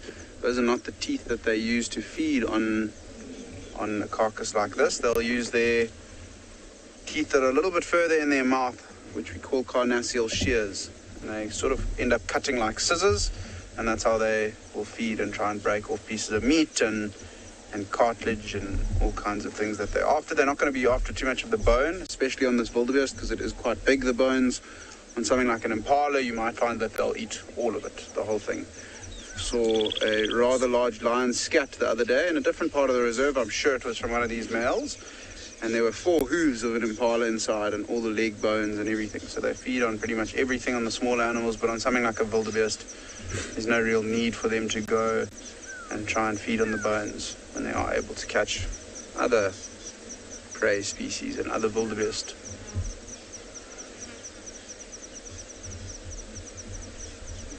Doesn't look like he's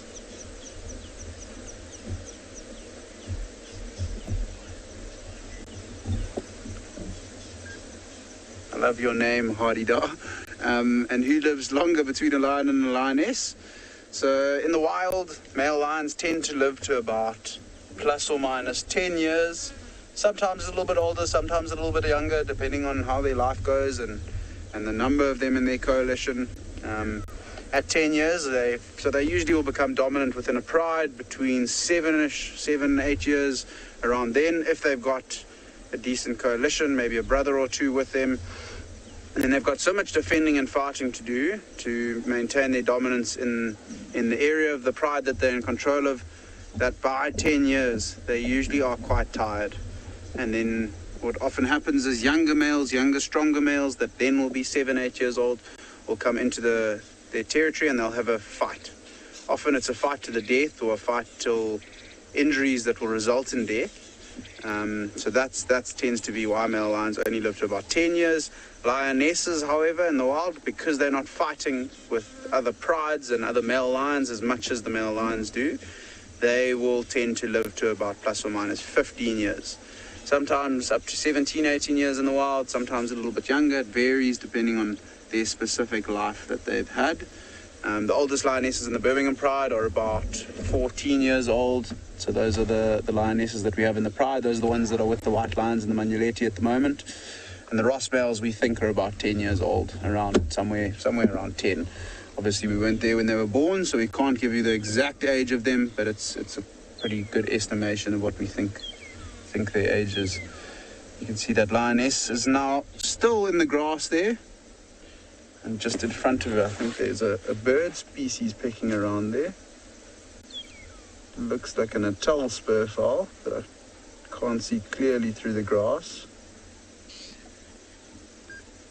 But we're going to stick around here and see if we can't perhaps find the youngsters, or if they don't perhaps come towards where the carcass is. But we're going to send you over to Juma and Andrew.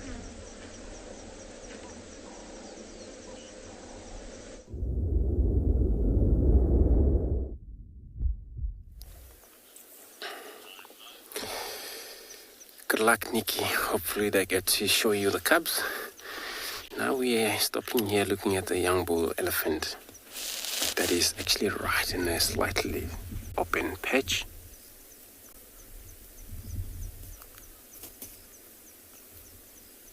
And he's just taking it easy feeding there.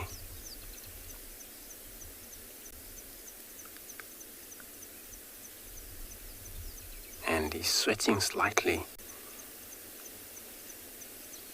His temporine is sweating with the temporal gland.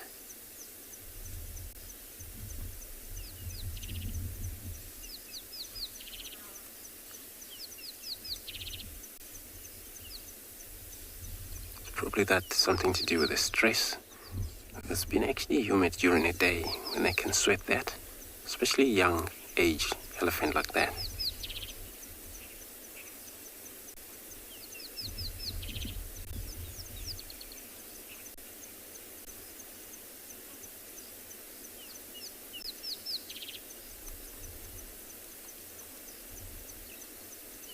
Where he hasn't actually reached his 25 yet.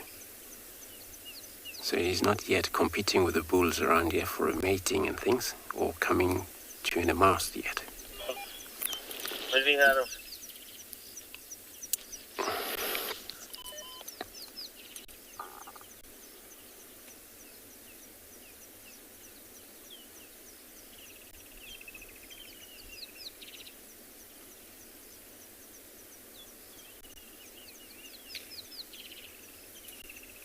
So you can see the way you feed, picking up grasses, but you use it as a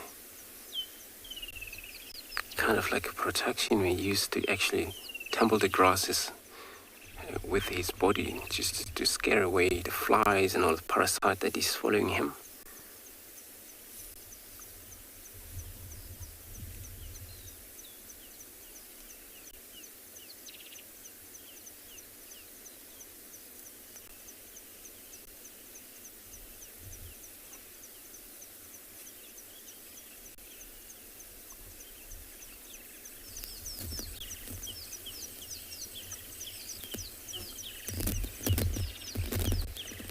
looks like he's doing quite a lot of herbs in this open area. Maybe that's why he came to this open area.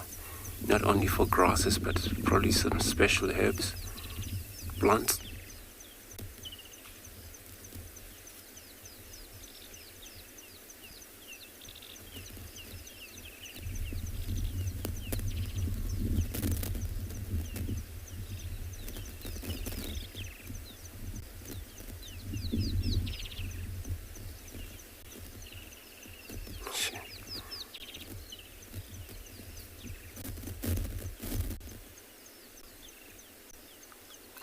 So when he does that with the plant, either just to get rid of the soil because it's wet, the ground, and it pulled out the plant, it's actually come out with a lot of the soil. So you will make sure that it's all off before put it in the mouth.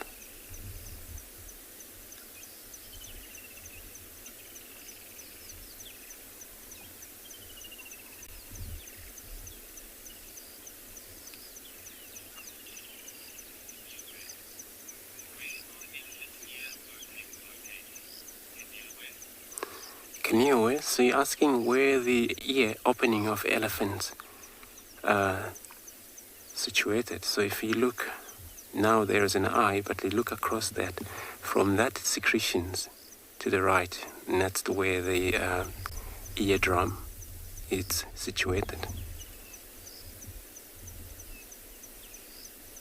And that's where the ear opening is as well.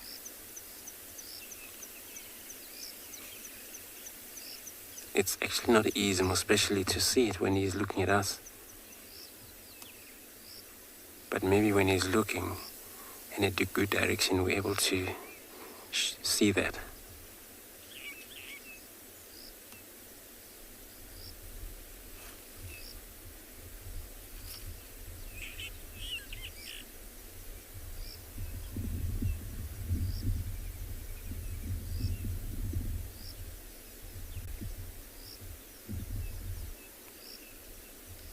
So the whole round ear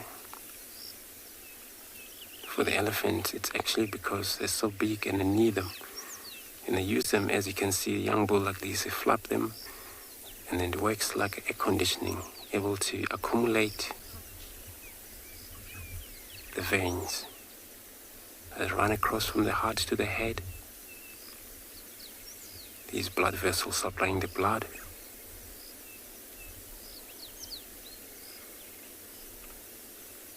Now I'm sure we're able to see a little bit of that opening, but not 100%.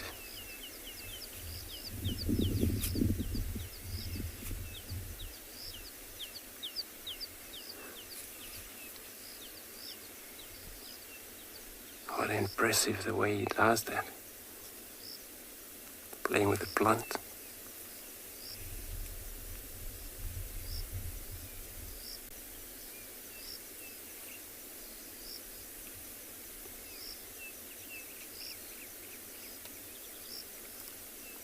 The trunk, it's well trained. And then age, since from the age of a month, 3 months from there, they're able to use it, their trunk not knowing what is that for.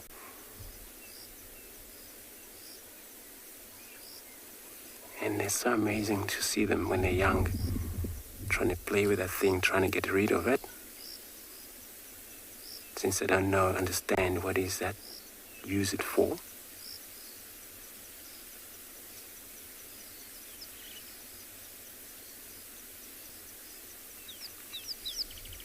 But when they're 6 months, 7 months, then they understand.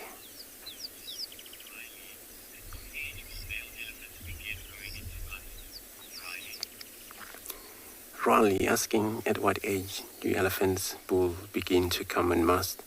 From above 25 years, you begin to come and must, compete to look for females around. But he's not actually really able to have a chance to mate yet, if he has an opportunity. But still young until he's probably 30 upwards.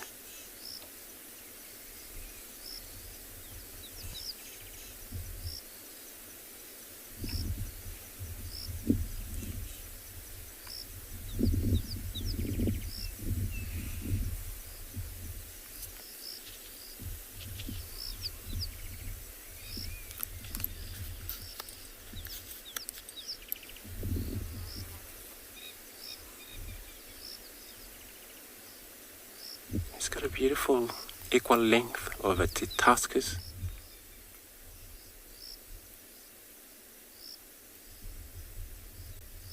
Which a lot of time as elephants, once one would have worn down or worn out because of the way they use it for a feed. Either left or right-handed elephant. This looks like well developed, well there.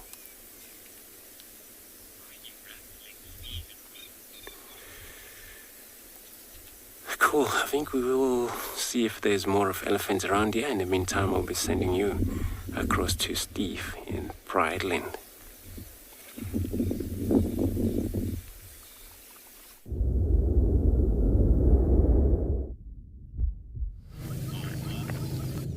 Welcome back to Pridelands, everybody, where we have decided to climb up onto a koppie called Leopard Koppie and just take in the view. It is really quite spectacular up here.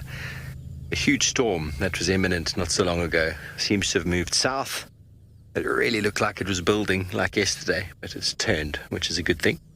But it really is a very hot afternoon, so a storm would be really nice for cooling things down. But at least it gives us opportunity to spend a little bit more time outside. So isn't this a fantastic spot? Nice and elevated. You can see all of the way to the Drakensberg Mountains. Drakensberg, from the Dutch word for dragon. Dragonback Mountain. Am I right, Willem? Willem's from the Netherlands, so he speaks fluent Dutch. We've got to check these things sometimes. Draak, the dragon. Kind of looks like a dragon's back, doesn't it? Very, very pretty. Nice little bit of wind moving through as well. We actually had a klipspringer on the rocks behind us just the other day a couple times. Perfect habitat for klipspringer, this sort of elevated dolerite accumulation of rocks. There was an old quarry on the property that was used for harvesting the dolerite and break it into gravel. And the gravel was used for building the military airstrip, which is just down the road. So it's nice to explore and move around these areas, but we're going to spend a little bit longer just sort of taking in the view from this elevated point.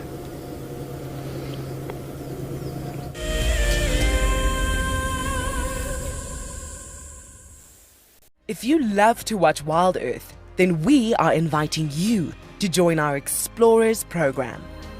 For a monthly subscription, you will have the opportunity to win fantastic Wild Earth expeditions. Join our guides for a chat around the fire, receive weekly highlights from our shows, and much more. All the money will go to keeping these live safaris on air, which in turn allows us to escape into nature every single day. Converging game path will invariably lead you to a water source, but treat all water as suspect. One of my favorite ways of purifying water is to filter out the particulates. And by just filtering it through your sock, you can clear out most of those. You can put water into a snail shell and you can boil it over a fire or using a chemical like chlorine or colloidal silver. Hi, my name is Tristan Dix and I am a guide here at Djuma Private Game Reserve for Wild Earth.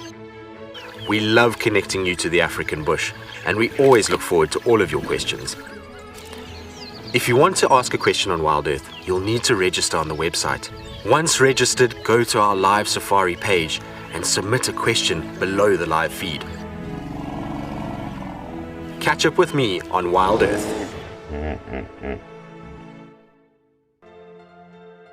The croc is still holding another one there. It's holding from the hindquarters. I would really want The wildebeest cross, is it trying? The croc is holding the tail. It's holding tight. Oh no. Goodness me. Lucky wildebeest. You have another day to live. Expect the unexpected here on Wild Earth daily.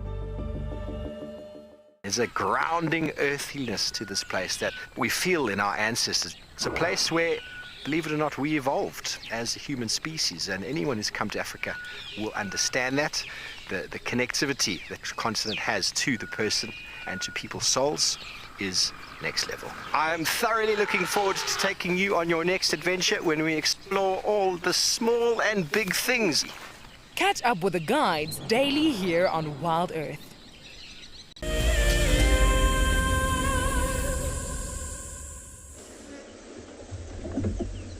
Welcome back, everyone, and as you can see, this male is now standing, and the other male is also around the other side of the bush, and they're having a bit of a tug of war over the carcass. What's making it trickier between the two of them is that it's wrapped around a branch. They've got no help in that sense. This lioness on the right-hand side is also starting to make her way towards the carcass. She has just been chased by an elephant bull, which is now standing right behind us. So it's all happening here in the central parts of Ingala today. You can see how she's a bit wary coming towards these males. They're not going to be too excited to share with her, as they do like to feed on their own. They will tolerate each other, the two males. So it'll be interesting to see if this female does come over towards us and whether or not they will... No, she's deciding she's not coming here. Big yawn. I'm sure she's going to patiently wait it out on that side of the airstrip, wait for these two males to move off at some stage if they do, and then she might come in and try and feed on the last remaining scraps. I think this will be the last little while that we're going to spend with these lions for the time being. One of the other rangers is going to come in with some guests and replace us. We could potentially stay with a second vehicle because the youngsters aren't here. When the small cubs are here, it's a one-vehicle sighting. But because they were here this morning and there's a chance that they might rejoin, we won't want to be here when that does happen. So we'll leave these lions here to do their thing while Rowan comes and enjoys it, and then we'll make our way, I think, towards where that lioness moved her very small cubs to this morning, with the hope that she might bring them out.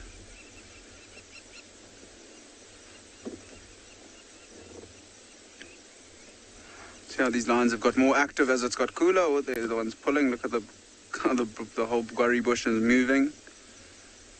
And as it's got cooler and cooler, they get more and more active,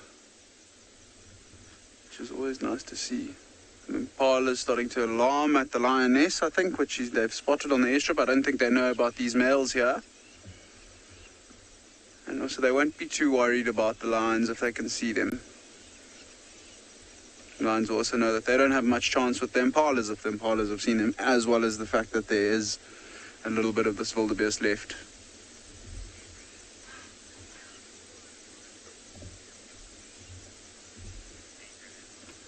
Most definitely, Abraham.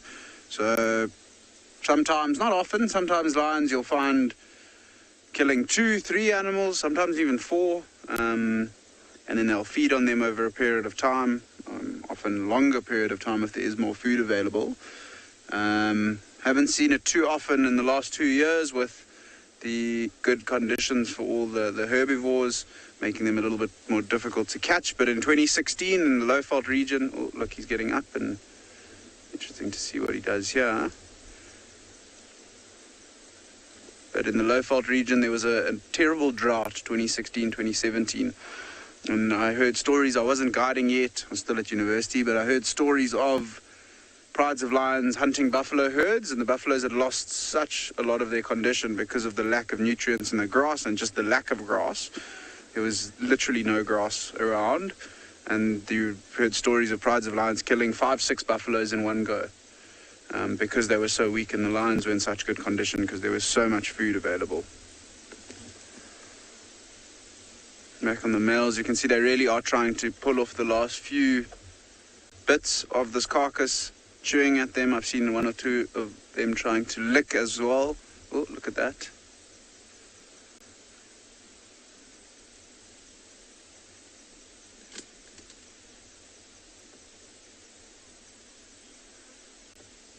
golden hour is also starting to come here at Ngala, so the light is starting to get really beautiful this afternoon as well. The smell is not too great where we're sitting. We are downwind of the carcass and we can smell it, but it's not too bad. It's only a day-old carcass, so it hasn't been rotting in the sun for too long, and the fact that it's been in the shade has preserved it a little bit more as well, so it doesn't smell too bad compared to something like a giraffe or a buffalo that sits for 2-3 days. That can get really, really smelly, but this one is not smelling too bad this afternoon.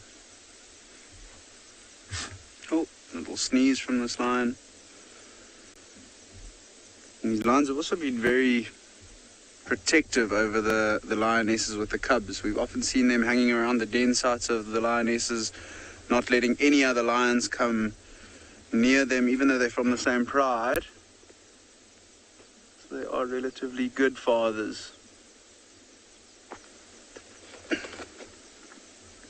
It'll be interesting to see if all the youngsters do end up surviving as well. Kruger Park, very few lions, especially cubs that are born, make it to adulthood. Apparently it's about 20%. Books say 25%, but Kruger research is more towards 20%. But we're going to leave these lions here. Maybe we'll pop back in a little bit later when there is some space here again, but we're going to send you over to Steve at Pridelands.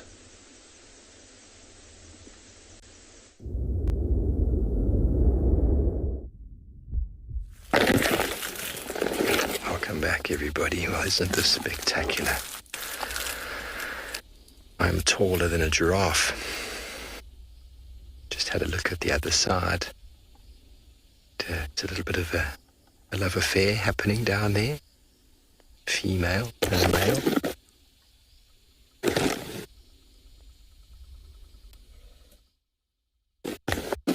I don't think you heard that. Everybody thinks giraffe don't make a noise, but he just hissed at me. Just went, hey, how can you be taller than me? I'm a giraffe. Very dark. That must be tall, dark and handsome. I was told there's a giraffe on Pridelands called the Tall, Dark and Handsome, and Tall, Dark and Handsome just gave me some words, everybody. You are gorgeous. Don't worry. We won't cause you any harm up here. Something that's always amazed me with regards to animals, for example, lion, giraffe, impala, wildebeest, buffalo, they don't really tend to see the barrier, the elevation, the river, the drainage line, whatever it might be. They don't generally tend to see it. They see you and they, on foot that is, and they react. Whereas elephant are very aware of natural barriers, very aware of a rocky outcrop or of something. They just know, oh, they're out of reach. Where if a lion or a leopard saw us, if they are skittish on foot and they saw you, doesn't matter where you are, they'll run away. It's quite interesting. Whereas a giraffe, they're just checking us out, going, what on earth are they doing up there? Whereas elephants, you could be just on a small termite mound and they'll walk right past you. Sorry about that, everybody. Seems like I'm such a big giraffe today that I keep hitting leaves, my hat. Apologies for the sounds. Just going to allow you to enjoy this beautiful moment with us.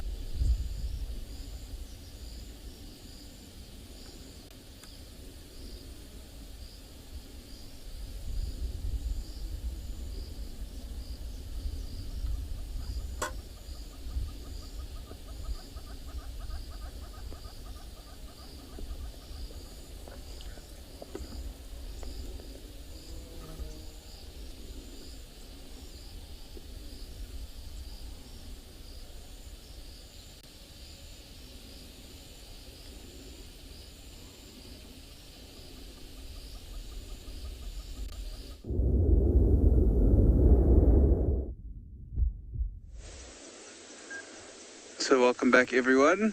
This lioness came right up towards our car and we thought maybe we'd stick around a little bit as we wait for the other vehicle to come and replace us. You can see the dominant male is now moving away to where that lioness was lying earlier. And I'm sure he is heading over. Might be looking to lie in the shade where so he can take advantage of the breeze that's blowing. But there's also a good chance that he might be heading towards a little pan there for a drink of water. Imagine feeding on a carcass like this, lots of blood full of salt. Does require them afterwards. Well, it doesn't require, they don't require water, but they do enjoy having a drink after they have fed on a carcass. You can see he's looking around, and I'm sure that's where he is heading to. He might lie down there in the shade.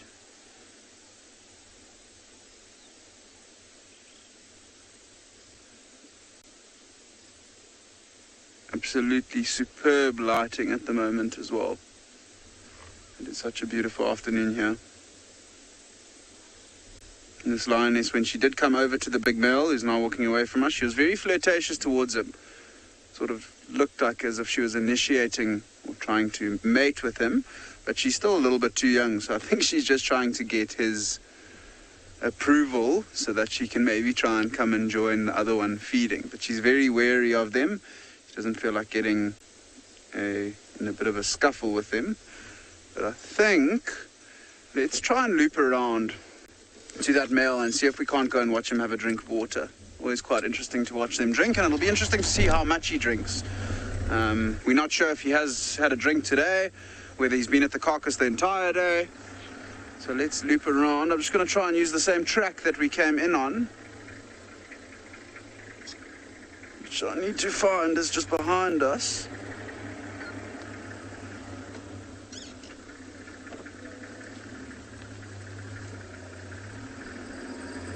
Just bear with me while I try and reposition. Oh, it's all happening here. So you can see the male lion in front of us is drinking, but I'm more interested, to be honest, in this lioness, to see what she does. If she goes towards the carcass to see how the male will react. And that male in front of us already drinking at a puddle just next to the road. And you can see there's actually a wildebeest running around there as well. Not too happy with the presence of the lion, and look how tentative this lioness is being. She's not going straight in, she's not being very direct, she's moving slowly around, and her stomach, although she's definitely fed a little bit, it's definitely not as full as the males. So the males have definitely eaten the majority of this carcass. That's why the rest of the pride might have moved away as well, because the males were not letting them in to feed. And you can see the other vehicle driving in with Rowan in the driver's seat. Not a bad start to their safari, driving into a male lion drinking almost on the road. But we'll let Rowan enjoy that part of the sighting, and I'm interested in watching this female. Still not heading in towards where that carcass is. Being quite patient with her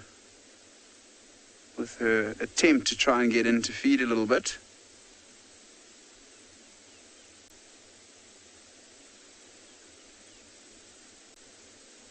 Now lying, gazing into the bush. That other male that's in there, the other Ross male, he is, well, from what we believe he is the more dominant of the two. He's definitely more aggressive of the two.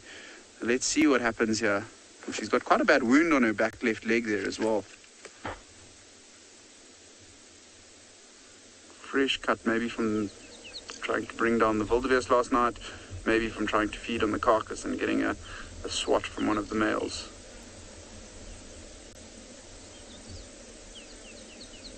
Something like that wound will not be a problem to a lioness at all. They heal incredibly quickly, and that looks like it's just a bit of a flesh wound.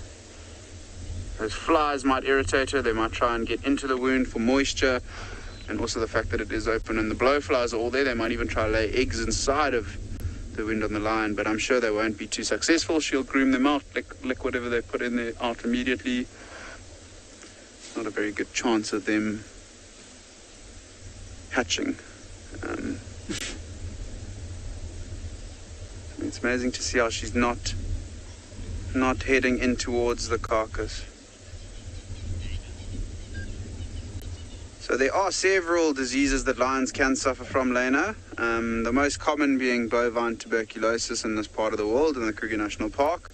Something that doesn't really affect them too badly as well. So they get it from buffaloes that carry the disease, and when they feed on buffaloes that are infected, they can pick it up. Only really in times of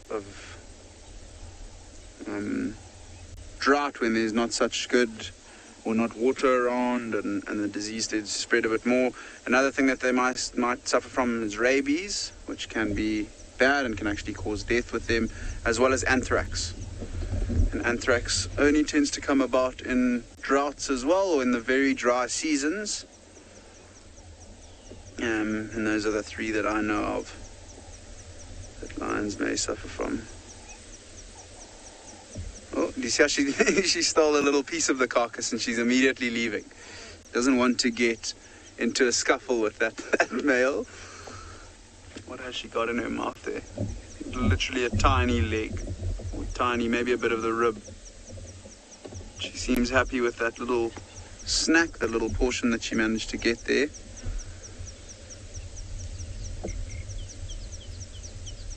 So just going to sit quietly for a while. I've been talking lots this afternoon and let everyone enjoy the sounds that we're currently hearing around us.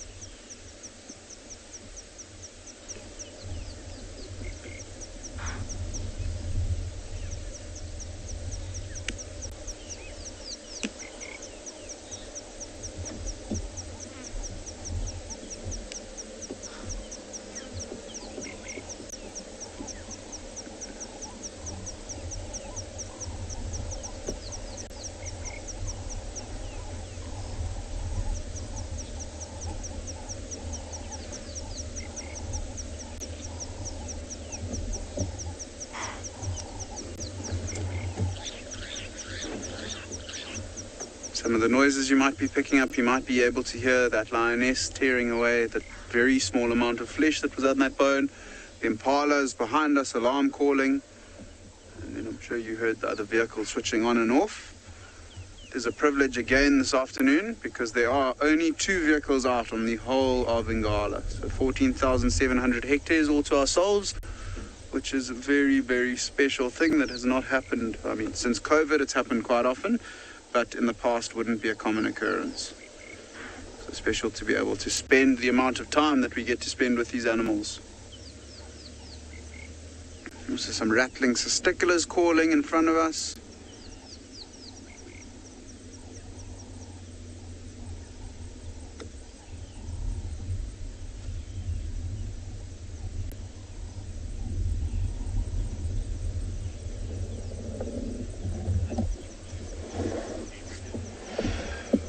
So these male lions, just let's put them for example, they're very full and I don't think they're going to hunt this evening. The lionesses, however, they haven't eaten as much, so they might have a go looking for another meal this evening. However, if they are lying in this bush and if an opportunity arises, say an impala or a wildebeest gets too close without knowing that those lions are there, excuse me, and an opportunity presents itself, then most definitely. They are opportunistic animals and they will take advantage of every opportunity because they don't really know when their next meal is coming. And if they could catch a meal right next to the meal that they've just finished, then most definitely. The males, being as full as they are, I think the opportunity would have to be a very, very good opportunity for them to want to take advantage of it.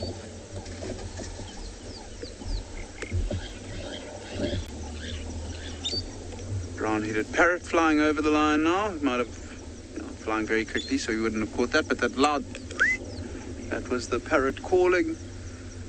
You've seen a couple of them starting to nest as well. They are really, really beautiful birds.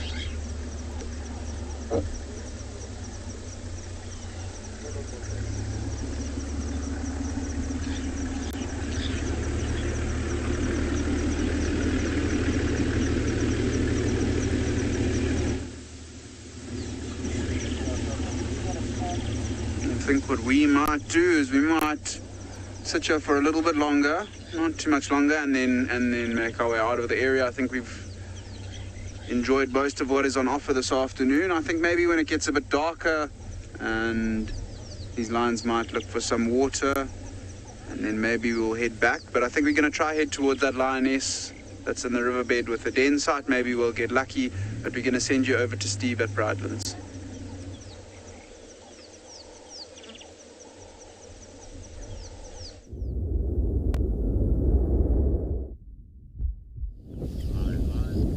Thanks, Nick. We've stayed with our giraffe who have multiplied. Now a 5th one about to come in from the south, the north, all very interested in what we're doing up here on the Koppie, having a little look. They're very inquisitive fellows. Now, I wonder if we can ask all the other guides if they've ever heard giraffe make noises. I've heard giraffe make horrible noises when they get killed, but only 2 times before this one have I heard a giraffe make that hissing noise that he did just now to me. Many people think giraffe are mute, they don't make sounds, but I've definitely heard them make, almost sounds like a puff adder. Telling you off, giraffe language.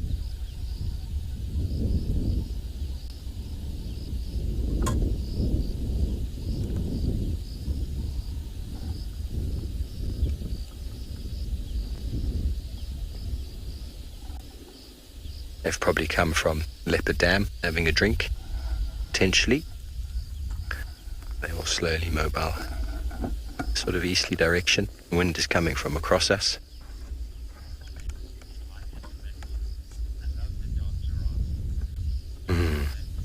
Enlightenment, they're very precious, aren't they? Don't see too many of that darkness. I've seen a couple in my life, but most of them are a little bit paler. But generally you get men, or the male giraffe, that are a little bit darker than females, but it's not always the case. Not always the case. I've seen some very dark fellows before. Seen some quite dark ones in the Mara as well. Comes another blonde fellow. I'm not sure if you can see him there, Gert, but about to join the fray. Much lighter comparison. He's trying to figure out what everybody's looking at. He hasn't quite seen, kind of going, what? Looking at? What direction are you looking? Obviously knows the danger comes from below, not normally from above for a giraffe. Trying to figure out what's going on. So he's going to probably dip his head behind that lady there, because that's what giraffe do. Hello. Clearly some interest here. I wonder what Tall, Dark and Handsome's going to say about that. Definitely seems to be some interest in these giraffe, very loose association, and they're going to move off towards the south, and we're going to send you over to Tswalu with some fast cats.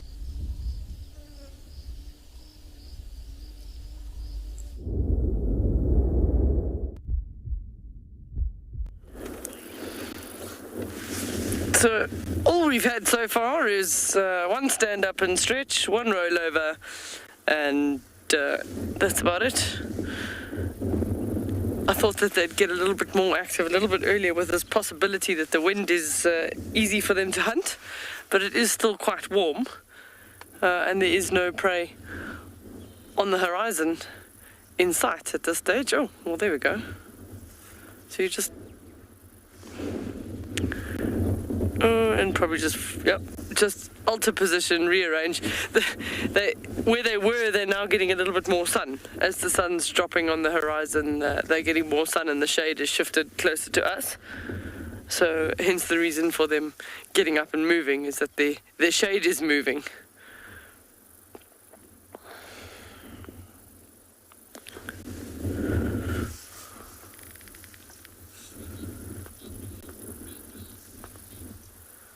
Oh.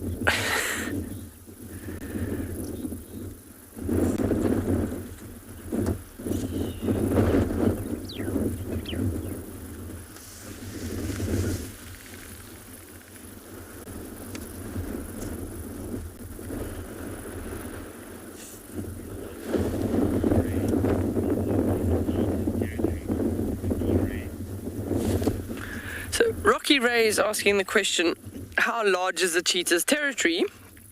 Well, the males are territorial, and theirs can be anywhere 10 to 15 square kilometers, but in the Kalahari we've got male cheetah that have probably a much larger area than that, and often territory is dictated by prey availability and then also competition from rival males. So our males here A couple of them have actually relatively large territories.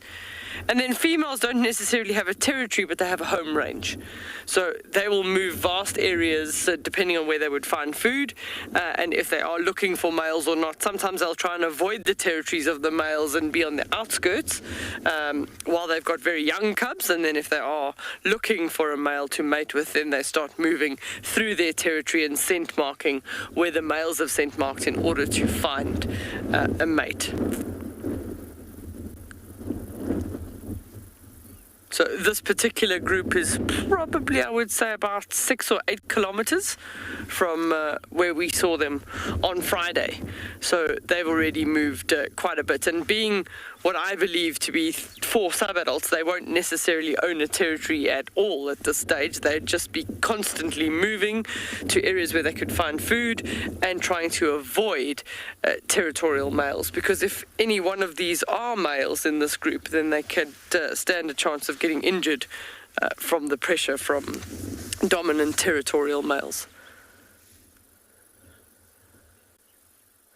So they'll be in this grouping for probably about another 6 months at least, until the females reach maturity, and then they'll split off on their own, attract attention from dominant males in the area, and then whoever of this group is males will stay together as a coalition, and we'll spend a little bit of time still sort of learning about being dominant male cheetah, and then we'll eventually also start establishing a territory when they figure out which area is available for them.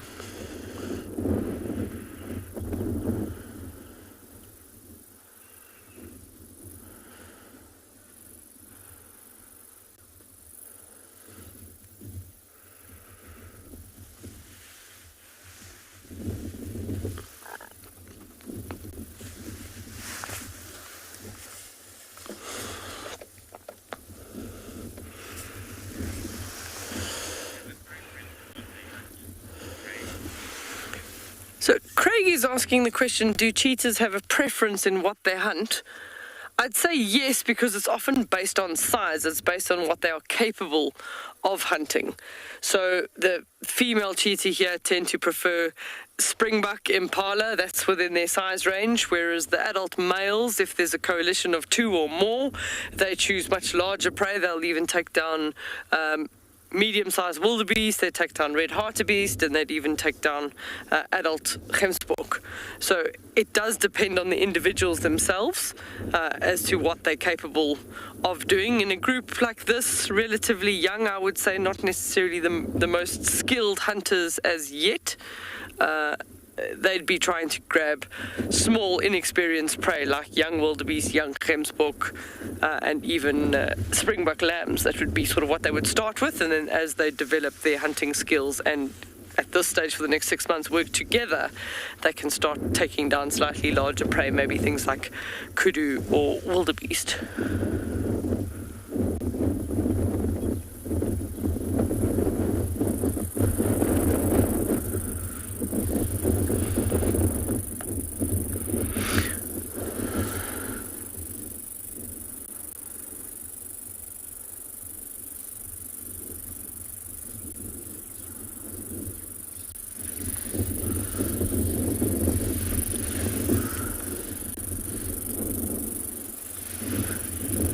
I still don't see anything for a long distance. I mean, they're in the middle of a massive open clearing at this point, and I don't see any animals, although their eyesight would be far superior to mine. At least in this area, the grass is relatively short, which does suit their hunting style of trying to get relatively close to an animal and then a short burst of speed.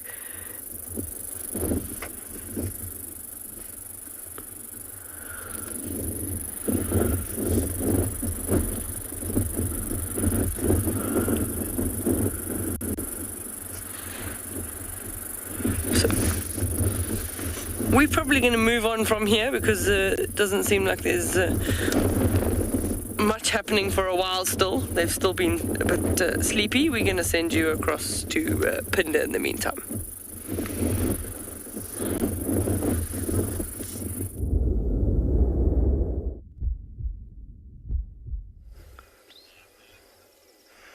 Well, welcome welcome back to And Beyond Punda, everybody. We're just sorry for sensitive viewers. This next little segment's probably not the best to watch, but we drove around those grasslands quite a lot looking for any buffalo or animals that were wallow in. We had no luck, but one of my fellow colleagues found us these cheetah feeding on this male impala.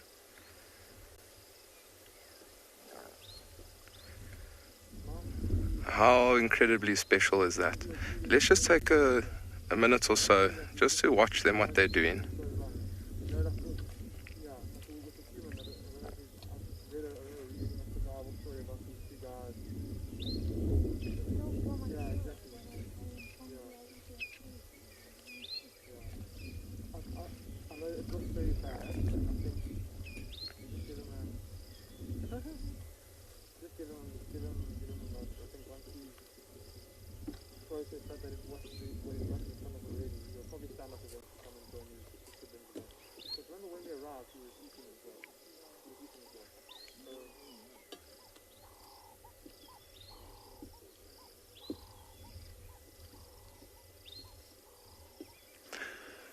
How incredibly lucky are we to watch these 3 young cheetah feeding.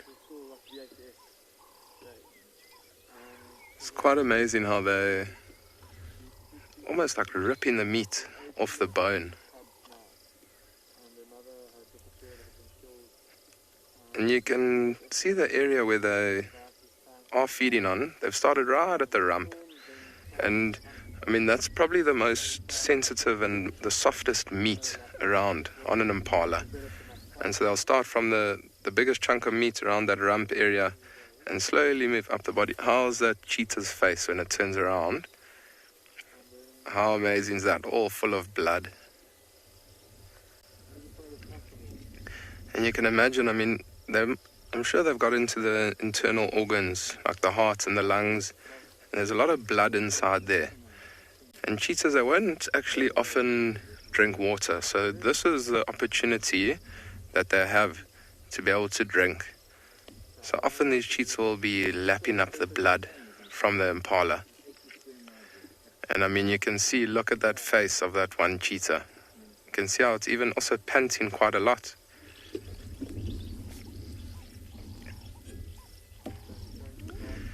And I mean, you see every now and then, like they feed and then look up, look around, have a look, see if there's any potential threats around.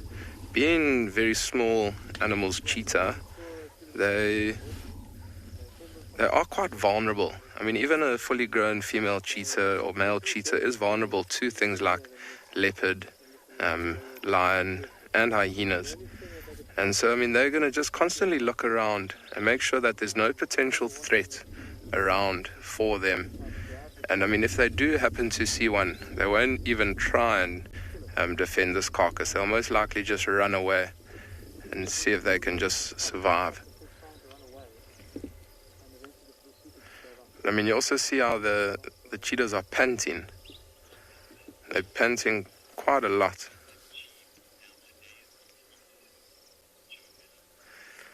Joe Miller, I'm glad I could make your day for you. I mean, it's a beautiful way to end a Monday, and so special to be able to see these cheetahs feeding. I know a couple of the rangers here at Punda have seen them in the last couple of days, and they've been very skinny, so it's nice to see them eventually feeding and getting their bellies a lot fuller. My day is also made. I thought from those elephants swimming, I thought we were going to see everything. But we had quite a tough afternoon after those elephants. But now to end off the afternoon with these cheetahs feeding, pretty incredible.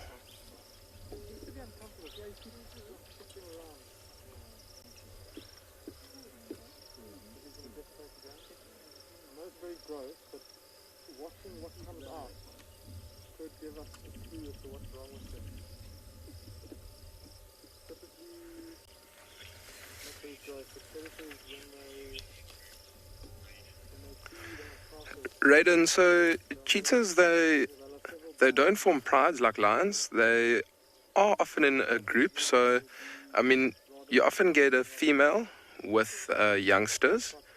So I mean, these 3 youngsters, their mom unfortunately got killed at quite a young age.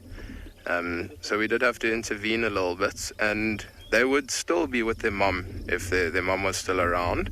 But so often you get a female with her cubs, or you'll get a male that's in a coalition. So a coalition just being more than one cheetah together, and often they'll roam different areas. And I mean, in the Masai Mara up north in Africa, I read an article where they actually saw 5 cheetah all together. The biggest coalition that I've seen on Punda is 3 males together. And what happens is when cheetah mothers give birth, so say for instance a cheetah mother gave birth to 5 cubs, 3 were males, 2 were females. At about the age of a year and a half to 2 years old, what would happen is those 3 males, they would leave as a coalition. So they would all leave together, and then those females, they would actually split from one another. They'll often then leave to go into an area where they can potentially find a male to mate with. And so you often find females either with cubs or by themselves.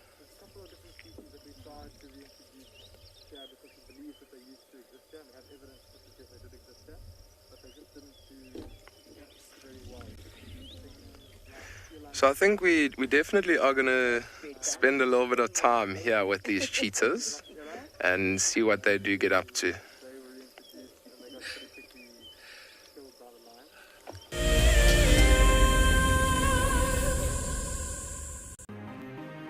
It's the month of March, and Wild Earth is offering you the chance to win a brand new prize. Sign up to be a Wild Earth Explorer, and you could win a 5-day eco-training ranger experience for 2. Eco-training is the pioneer and leader in safari guide and wildlife training in Africa. The lucky winners can look forward to approaching dangerous game on foot, tracking and 4x4 driving, learning about animal behavior, and even spending one night sleeping out under a blanket of stars. In addition, you will also get the exclusive opportunity to join the Wild Earth team on the broadcasting vehicle. Sign up to be an explorer now, and it could be you that wins this life-changing experience. Terms and conditions apply. I got into wildlife filmmaking because of a passion for nature and a notion that I could make a difference. Helping others fall in love with nature brings meaning to what I do. It's also a lot of fun. A couple of times per week we receive some very heartfelt messages from viewers telling us about how Wild Earth has made a difference in their life, whether it's helped them through a difficult period or simply helped them to reconnect with nature. I think that's why we do what we do. I'm Nikki here at Ambion Ngala in South Africa. I love getting questions from viewers about all the small things within the environment and how it all is integrated with one another. If you want to ask me any questions, please simply register with the Wild Earth website, head across to the Live Safari page, and then post your questions there. I'm looking forward to chatting to you on my next Wild Earth drive.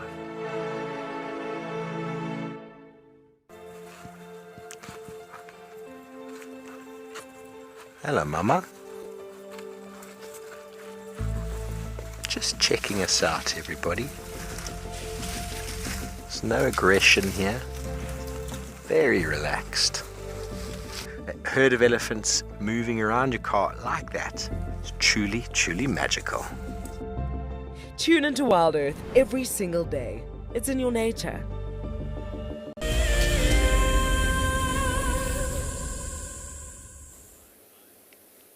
Den number 1 is active. It appears everybody's here. We've got... okay, we have 2 little cubs in a den entrance. And over here we have an adult, I think it's Ribbon. No, to the left, yep, that body there is Ribbon. And to the right, we've got Gingerica and Pumella's wandering around here somewhere. I think almost everybody is here.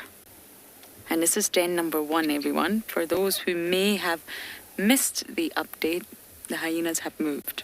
Huge news in the world of hyenas. They have moved from den number 3 back to den, well, actually I shouldn't say back to den number 1, because these cubs that we have in front of us have never experienced den number 1. But when Corky was the matriarch, this was the place to be. But when I drove by earlier, I first checked at the start of drive, Braveheart was actually still at den number 3. So I'm worried if she's not got the memo and she's waiting on corks. They could still be there. We will check at some point. But apart from that, apart from Braveheart, all the other cubs are here.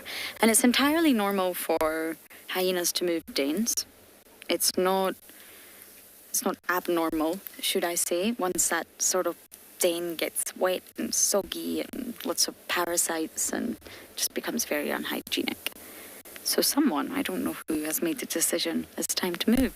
And we got to witness the move yesterday, which was just so wonderful to see. It's risky moving the small little cubs.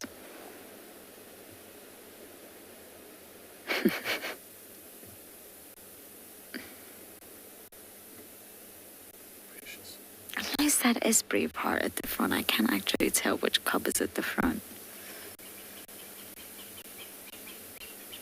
Look at that, they look like seals lying on the beach.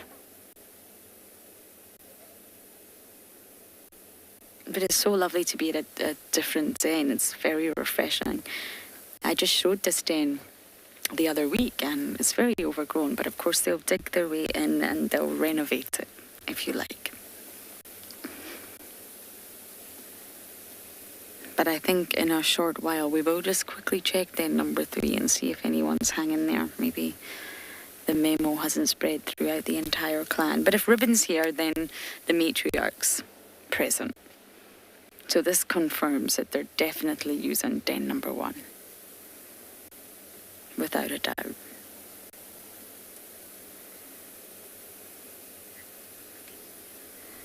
Oh, many of you are happy to see them. I know, it's been quite a while without seeing the Juma clan.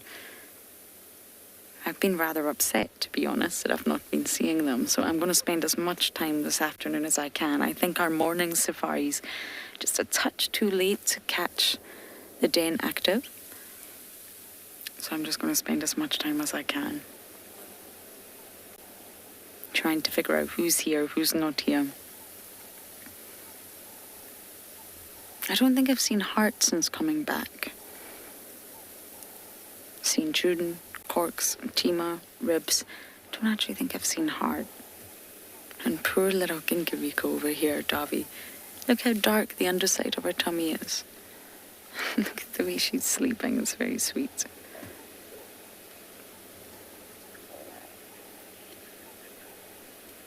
Look at that.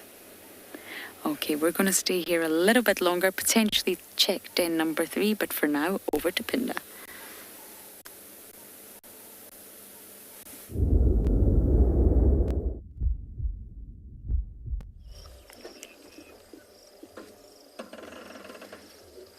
So, sorry about the noise in the background. It's just another vehicle that's moving out of the sighting. We're still here with these 3 cheetah, and the one that was resting just off to the side has just now rejoined its other siblings to feed on the carcass. And you can see that they're actually like trying to dig into it. This one quite close to us is actually eating the back of this impala. And you can see how there it's turning its head quite a lot. It's using what we call the carnassial shears, which are the teeth right at the back of the mouth, almost scissor-like, to cut through the cartilage, maybe some soft bone or tissue, trying to get all the available meat possible.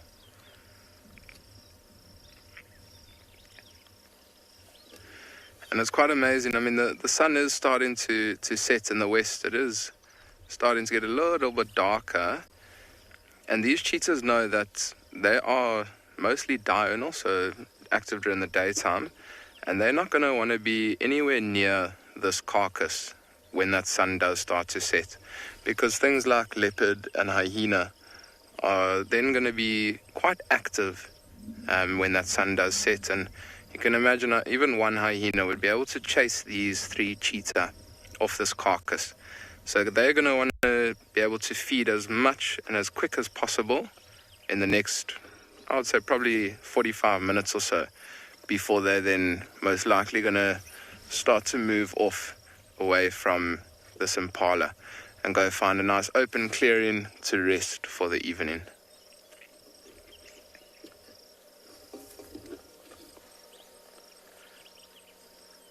But it's quite amazing to see. I know you were with Nick at Ngala feeding off, the lions feeding off a carcass, and how they were fighting over the carcass. And here, I mean, you can see they're all 3 eating happily together.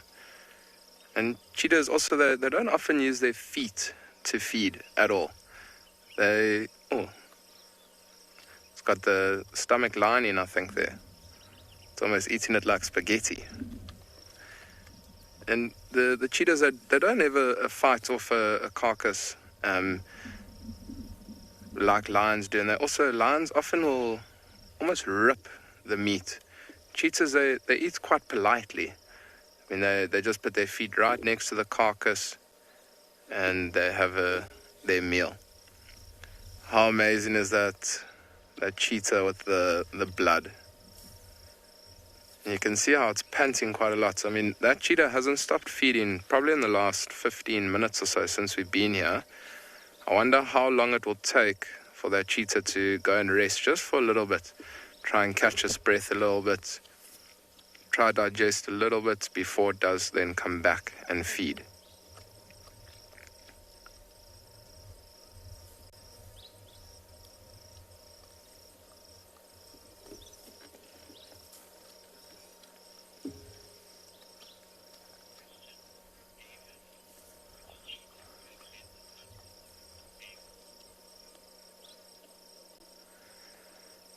So I think the cheetah that would lead a hunt like this would most likely be the biggest one.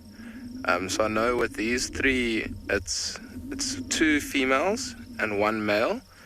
And I would say that the male would most likely have led the hunt, just because I think he is a little bit bigger. He's the most, he's the biggest, and I mean, he's the one that's most likely going to lead the females.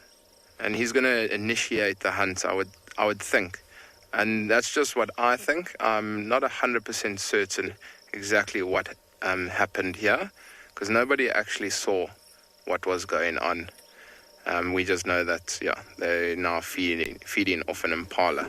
But I could be very wrong, but that's just my personal opinion at what happened here. So it's amazing to see all the flies. Are they already at the carcass? I mean, this carcass can't be older than an hour, I would say. Maybe an hour and a half. And you can see the stomach is bloating already. I mean, it's been an extremely hot day here at Albionpunda. And cheetahs often, they try and work around the stomach. Even some of the other organs. Because you can imagine if they puncture that stomach, all those gases and the gaseous buildup in the stomach is going to be a strong stench, and that's going to then attract other predators like hyenas and leopards that we've been talking about. So they often eat right around those stomach linings and stomach insides, try and get all that necessary meat possible.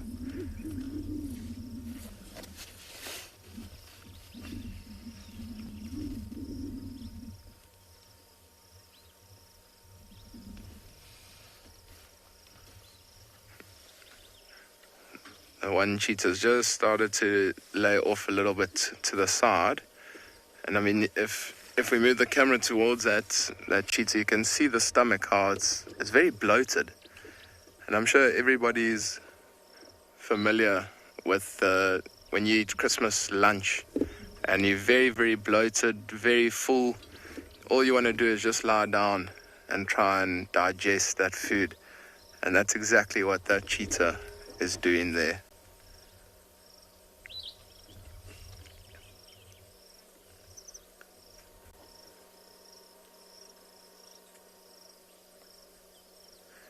It's amazing, the longer we sit here, the more and more flies come onto the carcass.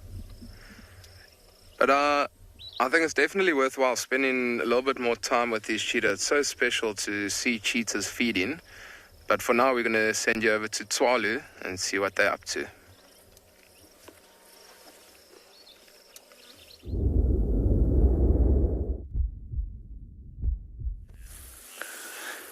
And I bet you this little chap wishes he was there with Chad and those cheetah, looking for the little scraps if they left anything. It's a little black-backed jackal. He was lying in the shade, and when we came down the road, he ran out in front of us, and he kept running down the road, and as we were driving, he kept stopping and turning around like, why are you following me? And then he just stopped there. He's been to the toilet, and now he's decided that he's going to lie down in a new shady spot. So, one jackal versus 4 cheetah, for argument's sake, he'd rather hang around in the background and wait for the cheetahs to move on for a possibility of some scraps. If there's lions at a kill, the jackals will also wait in the wings for maybe the lioness or the lions to get a little bit sleepy and not pay too much attention, and then they try and sneak in to get their little tidbits. But I have also seen sort of groups of jackal potentially chase cheetah off a kill, particularly like a female with really young cubs. If they've got the numbers, if the jackal have the numbers, they can chase cheetah off carcasses, but they certainly respect bigger things like wild dogs, hyena and lion. They tend to wait their turn. So jackals here out in the Kalahari don't necessarily always have to find or follow other predators in order to find food. They'll hunt a lot for themselves, so they'll look for rodents, birds. Here they catch the mole rats. So, and even ostrich chicks, ostrich eggs. They'll quite a wide variety of diet. Also, even the fruit of the boskia trees. The flies are obviously tickling him in his ears.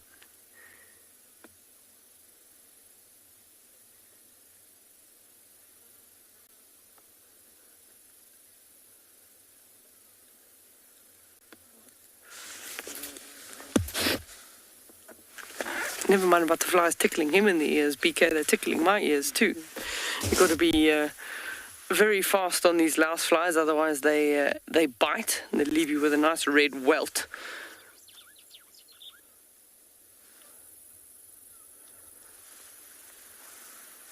So it's starting to get to the time where the jackal would attempt to be slightly more active. It is still warm, but he's happy to trot along.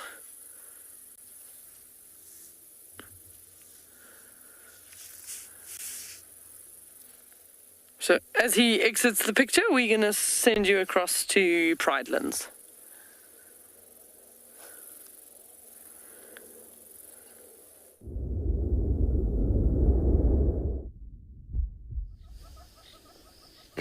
Well, what a pretty picture it is indeed, everybody. What a pretty picture indeed it is. That time of day. It is the sunset in the west. And while we're just going to sit here, enjoy it with my fancy new stick that is almost ready to go. We're just going to sit back, relax, and enjoy this wonderful sunset with wonderful sounds of the African wilderness. Here are the top search results.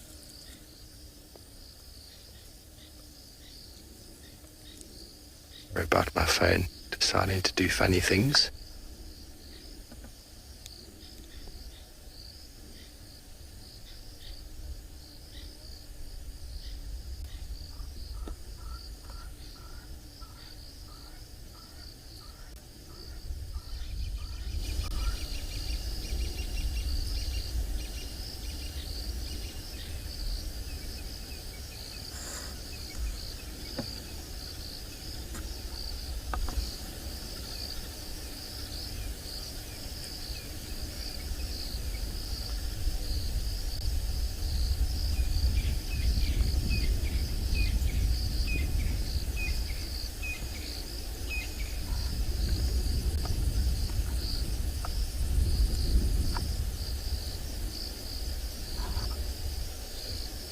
Stephen. Privates for now. Doing one more walk in the morning. Well-deserved break. Be good night from the Bushwalk team.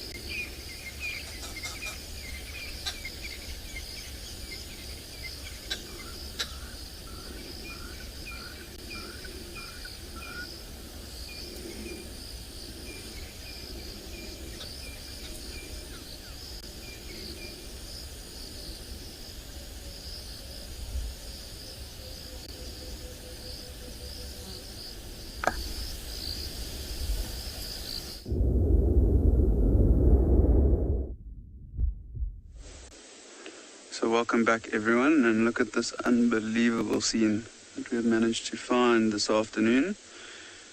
We are in the Timbavati River, just south of a crossing known as Rue Castle's Crossing, and this is the lioness that has the most recent cubs in the Birmingham Pride.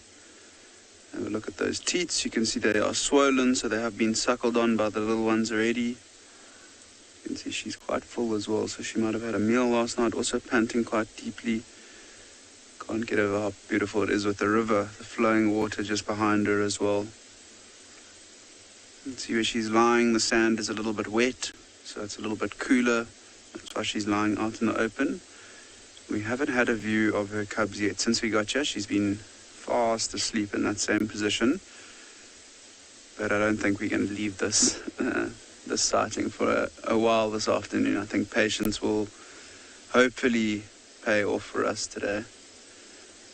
Rangers, two of the rangers have seen at least one of her cubs, and it has been a tawny one. It could be two different cubs. We're not sure. We don't know how many youngsters she's had. So we're still waiting to see the first time that she is going to bring these little ones out. Her eyes are open, looking towards us. You can see her nose, how dark her nose is compared to that sub-adult that we saw earlier that was still pink. Hers is almost completely black. And this is one of the middle lionesses from the Birmingham Pride. If you've seen the ones that has the three small youngsters, the smallest youngsters that we've had on the show of late, this is her sister.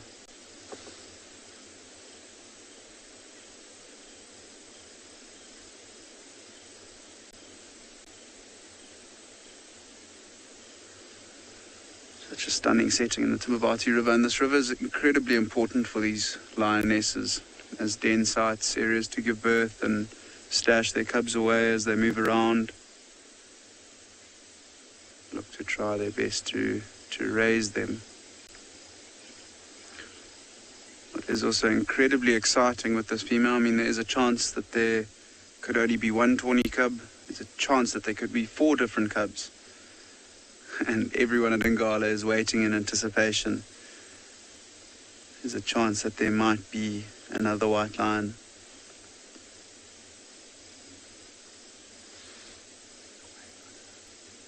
We're going to just spend time here with this lioness, and hopefully she'll bring her youngsters out for us. But we're just going to stick around here and hope patience plays off.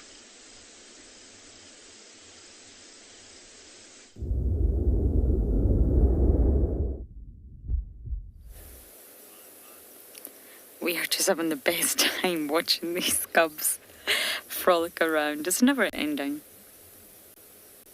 It is novella, so it's Braveheart that's still at den number 3. That was a little bit of aggression. Pumela.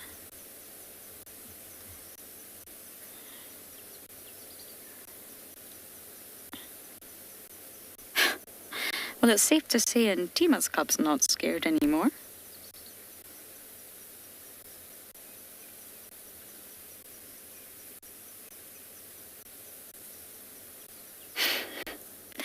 Look at Novella, she's just huge. Little Junebug is just, I don't even recognize her. It was a dirty move, Pumela.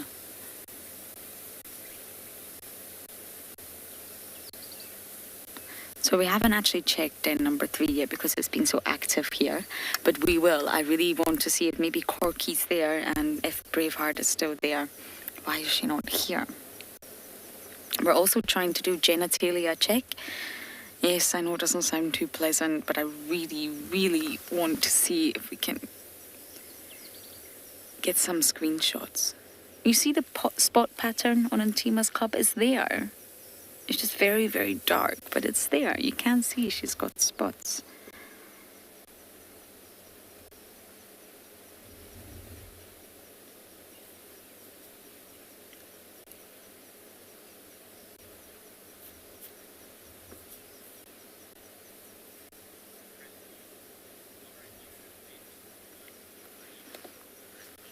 Crispy, you're saying I have made you fall in love with those hyenas. I'm glad. I've fallen in love with them too. They really are incredible animals. And I think it's when you start to fully understand an organism, be it a spider or even a mosquito, hyenas, you really start to truly understand what they go through in their daily life.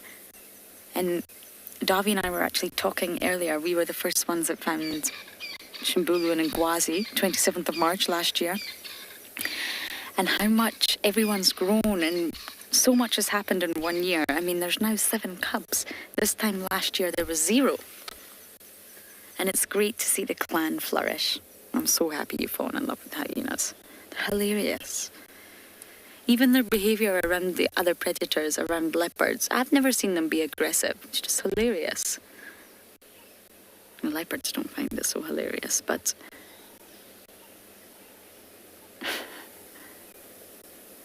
and watching them move dens yesterday was really such a highlight for me. I've never seen that before. We normally just arrive and realise that they've moved and think, oh goodness, we've got to find them again. Hello. Are you a boy or a girl? Oh, oh, oh. Now, get ready with screenshots, everybody.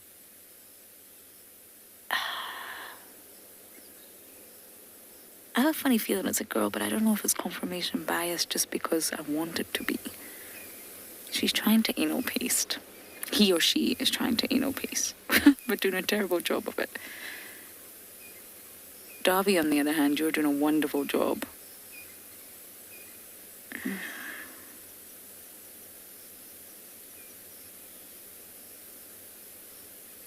Get your screenshots in, everyone.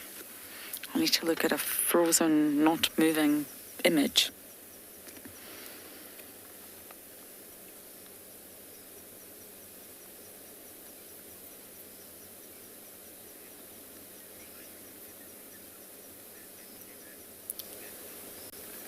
Beverly, not that I've heard of. Not that I'm aware of. I mean, in the Masai Mara, the North Clan that I spent hours upon hours watching, they're about 90 strong now, give or take. I know that some have passed and new additions have arrived, but they are about 90 members strong under Soup, the matriarch, and that's a phenomenal number of hyenas. So I don't think so. I don't think they split, but I could be wrong. I do feel there's a lot of sort of information about spotted hyenas, especially here in the Lowveld, that we're not aware of. That's a delicious looking branch. Novella. Is one going vegetarian?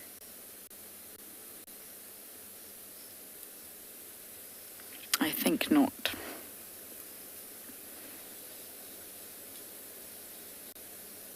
I mentioned the Manguletti dens the other day. I'm trying to get information on them as well, because I just wonder if there's a crossover. Maybe some of the males that we're missing, have they joined there? Or are any of the females possibly related? So once I get that information, I will absolutely share with you all. We haven't seen Saka, Koza.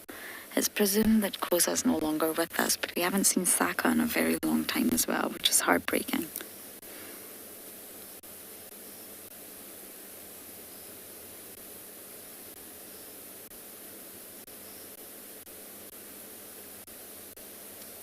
Ribbonstow here, don't worry. We're not staying at the den without the addo.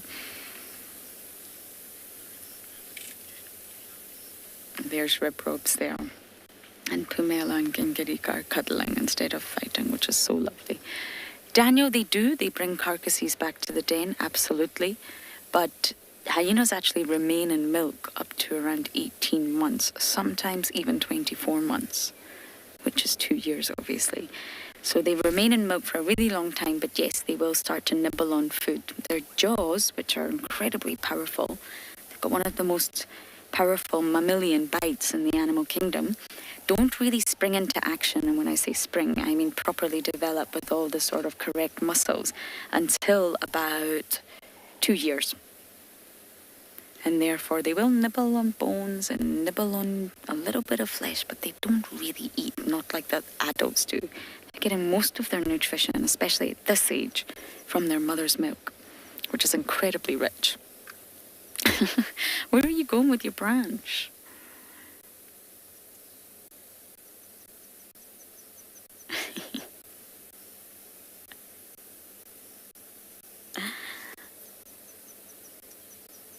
Okay, I think Delvy and I are just going to quickly bumble to den number 3, and of course, I'll update you.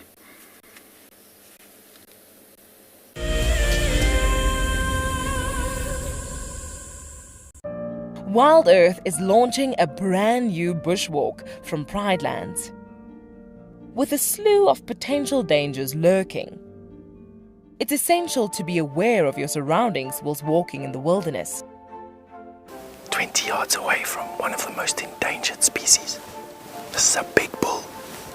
What a moment, what a close encounter with an Ellie bull. He's just over here now. He's moved completely away.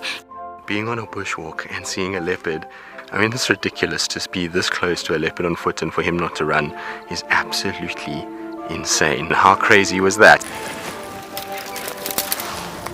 Through the gap there is just the back of the head of a male lion. He is absolutely unaware that we are here right now. I tell you, seeing lions on foot, it definitely brings out the caveman in you, this little scared human being. Well, one track here in front of me, and then one track went right there. I want to follow the track with the cubs. Sorry, I'm gone behind the car. That's very rude of me. I want to follow the track with the cubs. Oh, my word. Oh, my word. Okay, so everybody, we've just bumped into Pride of Lion. My name is Ross, and I'm a field guide at and beyond Phinda Private Game Reserve. I love getting questions from guests on Wild Earth because I love sharing and learning information about nature with new people, and it also makes me feel like you're all joining me in real life. If you want to ask a question on Wild Earth, then you need to register on our website. Once registered, go to our live safari page and submit your question below our live feed. Something very, very interesting. I didn't plan this, but this is a scene rarely seen. This is what we call a journey of giraffe. So beautiful.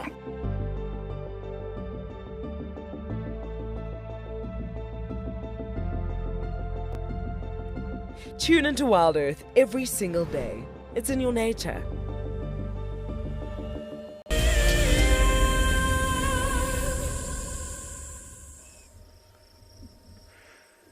So we're still sitting here with these 3 cheetah feeding on this impala carcass, and it has gotten quite dark all of a sudden. And these cheetahs, they were all 3 just resting off to the side of this impala, but I think they might have also noticed that it's starting to get dark, and those scavenger predators and predators like leopard and hyena are going to start to get active not too long from now. So I think for now, I mean, the one is resting just off to the side. It's got quite a big belly. And the others are making use of this last little bit of light. But I think for us, we're going to spend a little bit more time here. Not too much longer, because we also don't want to sit here for too long into the night. We want to be away from them as it does start to get dark, so they move off and go to an open area. Hopefully they do move off. I'm sure maybe if they don't move off right away, they might move off as soon as it's a little bit darker. And there is a open area, probably as the crow flies, maybe 200 meters away from here. And these cheetahs, they'll be familiar with this area, so they'll know exactly where the nicest open area is for them to rest, and the best possibility of them, if there is a predator that comes towards them, being able to get away. But I think let's take a little moment of silence just to watch them as they do feed.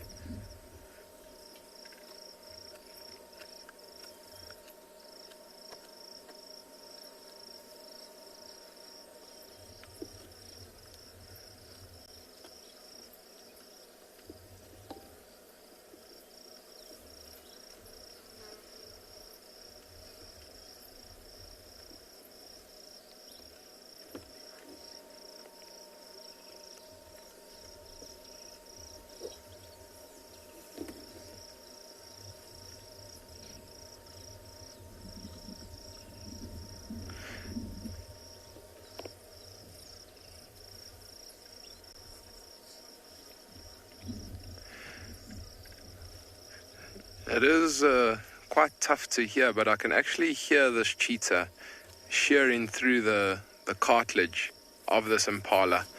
And maybe that cheetah's trying to eat the cartilage that's in between the ribs. There is nice bit of meat between the ribs there. Excuse me. You can see that one just picked its head up. Just looking around. I'm sure this cheetah knows that there are going to be predators out and about.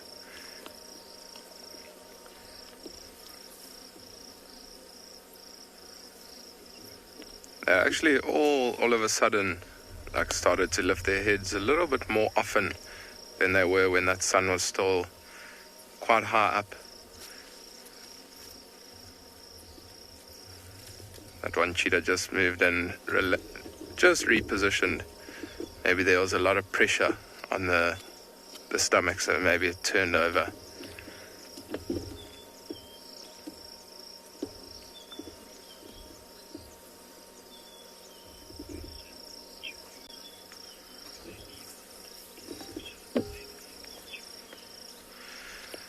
So Jerome, that's a very interesting question. And so what I've seen, and I've read a little bit about it also, is cheetahs, if they do kill something, for instance, like this impala, they might feed into the night a little bit, but they're not going to stay here for too long into the night, just because they do know those predators will get active. But I've actually seen it before where cheetahs have killed a fully grown male Inyala, and they killed it right as the sun set, so it was pretty much about this time. And they fed a little bit on it until it was dark, and then they moved probably 200 meters away from it, rested, and then at first light, they actually went back to that carcass. So, I mean, they might not leave it for good, but they may just leave a little distance between them and the carcass, so that if something like a leopard does come and want to steal the carcass, that they are far enough away to be able to run away. And I think if a leopard does come into this situation, it will most likely just go for the carcass and not for these cheetah. I mean, if the leopard does happen to catch one of these cheetahs, it's not going to be able to, or it's not going to eat it. And I'm sure the leopard will want the meat rather than to kill the cheetah. So it might be interesting. Maybe tomorrow morning, first thing, because we're actually not too far from the lodge, maybe we can come out and see if we can maybe find these cheetah and see if they've moved off from the carcass, see where they are and what happened during the night. So I think that might even be our plan first thing tomorrow morning. And Jerome, I hope you you are a regular viewer, so hopefully you'll be able to see what happens here. But I think for now it is starting to get quite dark. I think we're going to leave these cheetah, let them feed into the night a little bit. But for now we're going to send you over to Lauren at Djuma.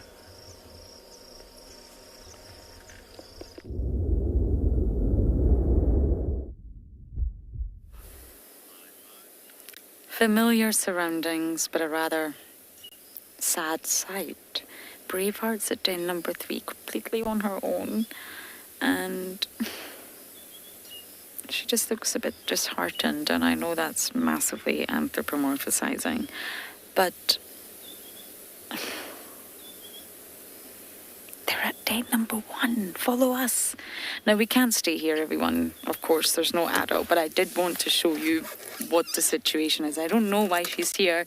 Corky's not here, but they have incredible hearing and incredible sense of smell. So I'm sure once den number 1 gets active and they start calling and whooping, she'll hear them and she'll find them. I'm sure. It's just a little bit sad to see her like that, but we can't stay, unfortunately, and keep her company. So we are going to go all the way back around to den number 3 again and join in on all the activity there. Bye, girl. I don't really know how she missed a memo, but she clearly has. And of course, Corky is her mother, so it's really up to Corks to sort of come and collect her. But they'll be able to smell, they'll be able to sense when there's been a den change. And that's how they all know, because it's a communal den, anyone can come, even the males. So how do they know when they move? It's all done through communication. Scent and audio, of course, sounds. And this was den number 2 here, which is not active. That was Ribbon's natal den, where Ngwazi and Shambula was born. So we're just going to ignore that one. And we're going to head straight to den number 1.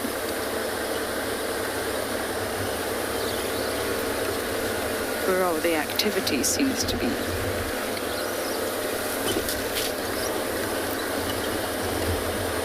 I often wonder what makes them choose.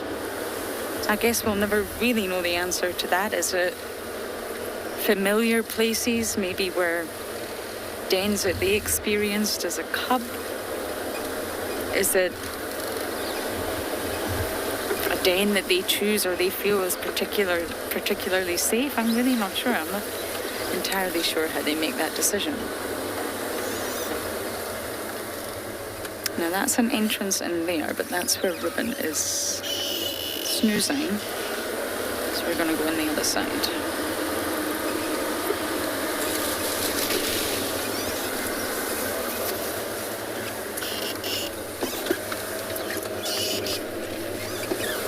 Gran Ann, with regards to their vocalizations, they're said to have around 14 different vocalizations.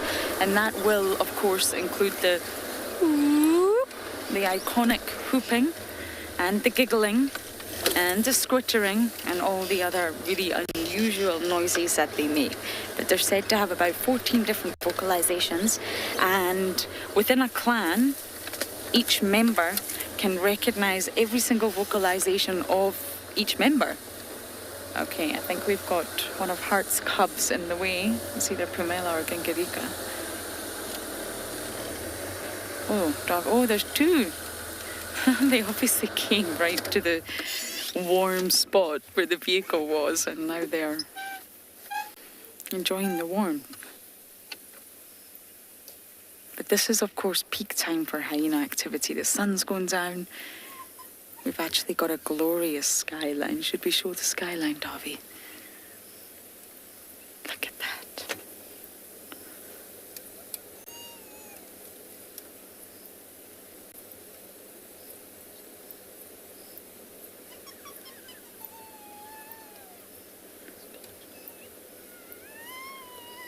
Can you hear the squealing? Someone's thrown a tantrum.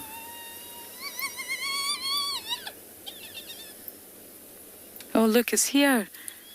It's the oldest ones. Thrown a tantrum. Okay, we're going to go into infrared, everyone. It's Ribbon's boys.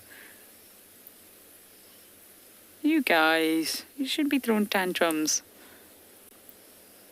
And now Ribbon has positioned herself right in front of the vehicle.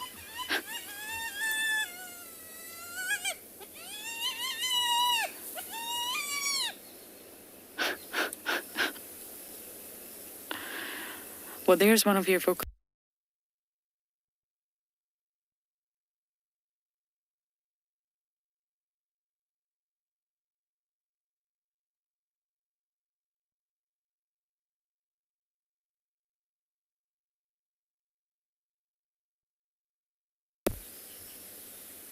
They're such mummy's boys. A year old now, give or take.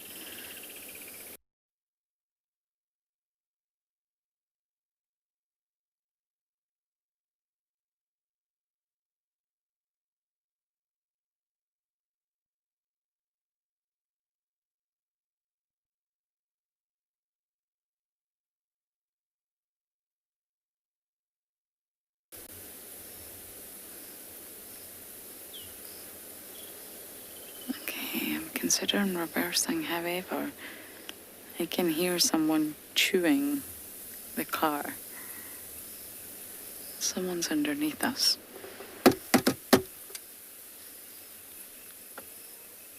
I don't think that technique works anymore.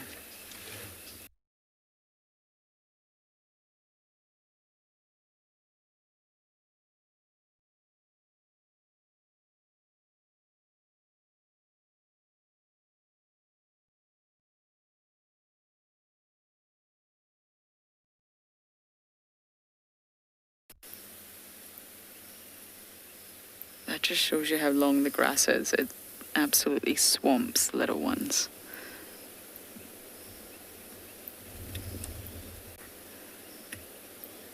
Okay, I'm going to try and reposition here. I seem to be surrounded by hyenas. And for now, we're going to send you to Swallow.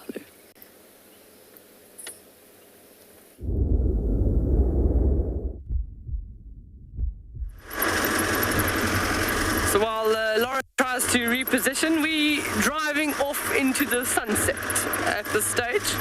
I do find it amazing that everyone else is in the dark already and we've still got the sun above the horizon. So we're nearly up and over the dune, and we probably get quite a nice view on the other side. We're nearly there. So we're just going through sort of one of the dune streets with lots of tree thorns. I can hardly see myself actually, but we should get a really beautiful view once we get up and over this dune. And Swallow runs, most of the dunes run out to the west. This is one of the first ones, and there's about at least another 9 of them within Swallow, so we've got a really, really awesome section of dune habitat. As we turn, it'll probably get a little bit easier. So it's probably hard camera work for you, BK, because you literally are staring into the sunlight. So we'll see. Let's show them the view that we got this side without ruining your eyes, BK. So as we go up and over the dune, that's the Karaneberg mountain range, running all the way sort of north-south across the reserve. So things are starting to slow down. I can hear the sociable weavers coming back into their nests. They're busy chatting and talking as they start quietening down for the day.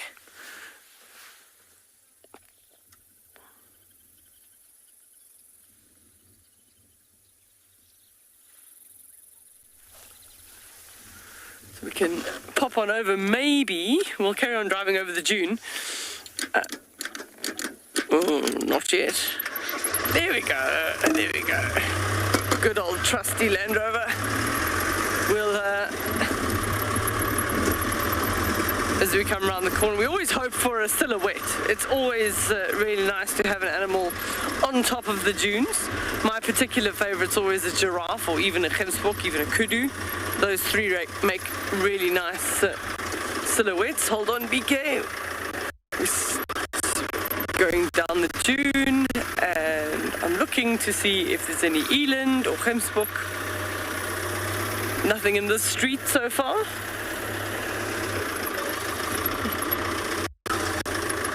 There's a whole lot of... I'm going to park here. Okay, maybe chase them. There's a whole lot of birds on the side of the road there, on the ground. Oh, I don't know. That's probably just going to be... Oh, lovely. So there's a Namako dove flew in, but the rest are little mouse birds. So we get a white-backed mouse bird, and they're dust bathing. So it's actually quite nice. We're just far enough away. We can let them finish their dust bath before, dust bath before bed. You can see that little crest on the head. And the Namako dove, the odd Namako dove, has joined them as well. So while they'll do that is that the dust will suffocate any mites or parasites that they may have on their feathers. And sometimes then just sort of a shaking will dislodge some of those parasites. So now the only two left are Namako doves. And that looks like a possible white-browed sparrow weaver that just landed in there at the back. And another one, and another mouse bird, and another one. So they obviously weren't finished their dust bath just yet. They do look so pretty in the light. Sometimes you also find, you can see the doves are actually picking up things, and what might be happening there is also what's called anting. You get two types of anting, which is sort of passive and active. So active would be picking up the ant and rubbing it on the feathers to make the ant secrete formic acid, which would also then repel parasites and any mites. And then the passive anting is lying down in an ant nest and allowing all the ants to crawl all over them and then shaking suddenly. And that gives the ants a fright, and they also release the formic acid. So it might be a little bit of both going on there. The dove is certainly feeding. The dove's not dust bathing at this stage. And it's not, you don't see it actively rubbing on the feathers, it's just eating. That's a birding hotspot.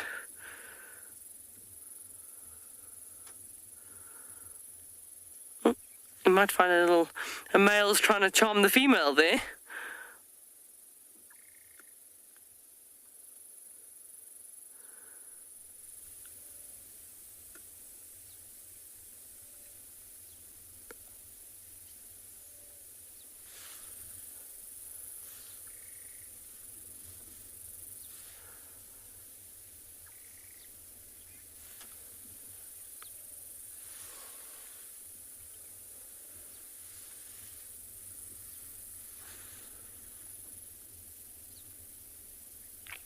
So those doves would also pick up seeds as well, if there are any seeds left over from some of the grasses.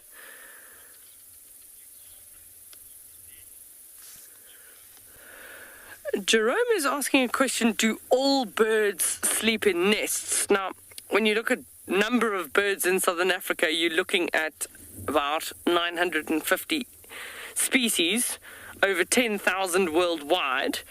So when I look at that, I'm going to say that the answer is no, because certain birds don't even make nests, like nightjars, for an example. They sometimes will just be in a hollow depression on a rock, and that would be, even if they wanted to lay eggs, they would put the eggs on the rock. So they're not physically making a nest, they're just utilizing a sort of cup in the rocks. And then you have some that just nest on cliff faces, so that's not, just a rock surface. But birds like what we've been seeing, the doves will just roost at night and they'll only sit on a nest if they've actually got eggs or chicks. And the same with those little mouse birds. So they won't necessarily, like the sociable weavers, go back to a nest every night. There's actually a nice example here, BK. Sorry, you're going to have to go the other way around. But just in this tree over here is nests from that white-barreled sparrow weaver. And they would then go to bed every night in one of these nests to stay warm. And sometimes they've got sort of that bottom left one is got sort of a U shape, so it's actually got two entrances. So one's almost like an entrance and one's an emergency exit if they landed up with a possibility of a predator. And the whole colony will sleep in different of those nests, but that would fit at least 2, maybe 3 birds to keep themselves nice and warm. Sociable weavers can tuck themselves up 5 to 7 in a nest in the winter season when they're not breeding with chicks. And then when they want to breed with chicks, they'll only have 1 pair per chamber. So it's a very good question. There's some birds like the little bee eaters that they get cold at night, so they literally hold together one next to the other on the branch. That would be a group that BK's got there of wattled starlings. They'll be heading back to their areas, and they do have nests at night where they go back to.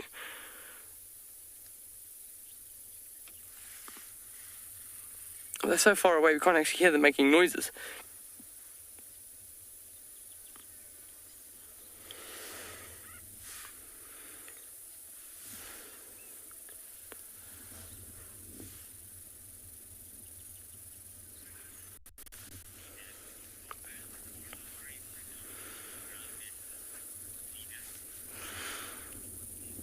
Sinak is asking, are birds in the Kalahari predominantly ground nesters?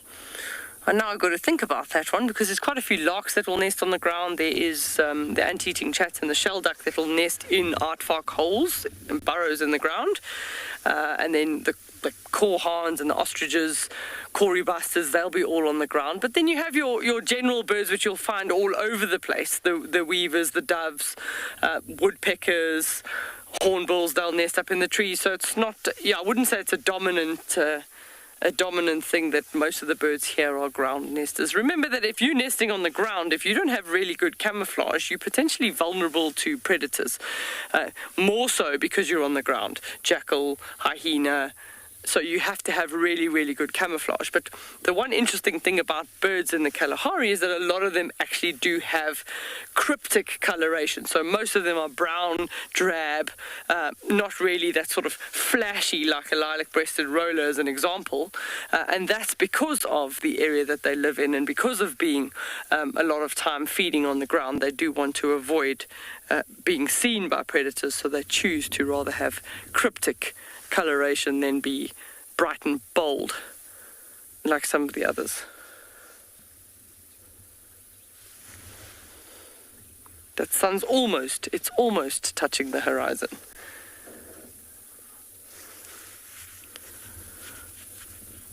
So not too many clouds in the sky for us today. It's has been a pretty warm, sort of 32 degrees plus today.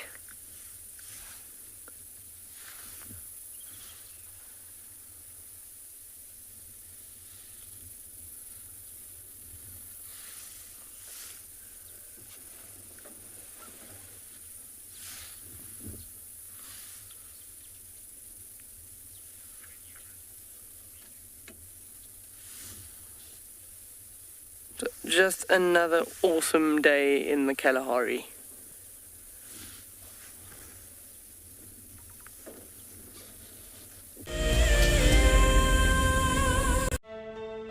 Just look at that. It is absolutely incredible. And as far as I can see, that all falls within the reserve. So it is a vast landscape, but we are gifted with these incredible things. The wildcats, the aardvark, you name it. It just keeps on delivering. It's just such an incredible privilege to be out here.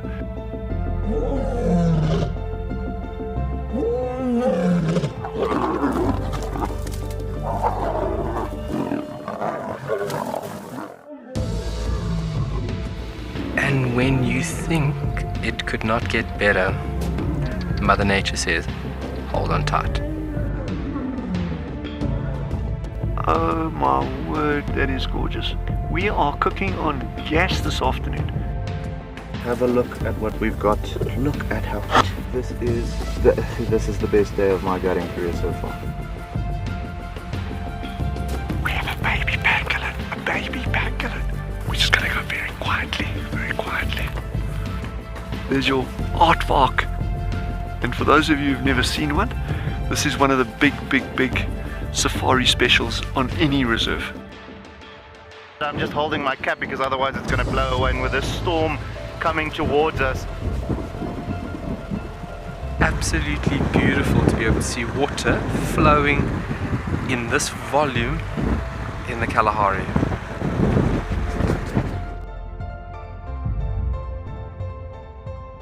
Oh, look at that. You can see the structural component of these flowers. It is perfect. Such a treat to be in and amongst these incredible insects.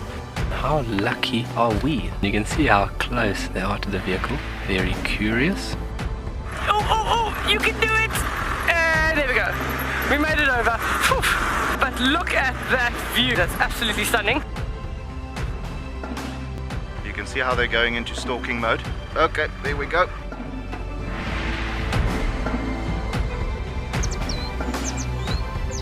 This one female is gonna walk straight past the car now. Absolutely stunning. Look at that.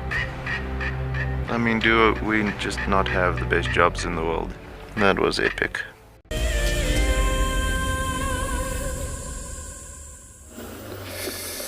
Alright everybody, so we now in Simbambile.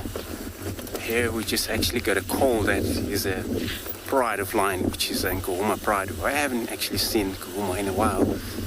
So it's actually so cool to get into this area. I think they got him on the other side. And they were actually very much mobile, so they were not actually easy to follow them into this wet area. So the guys are trying their best to keep this sighting going so that we can see them.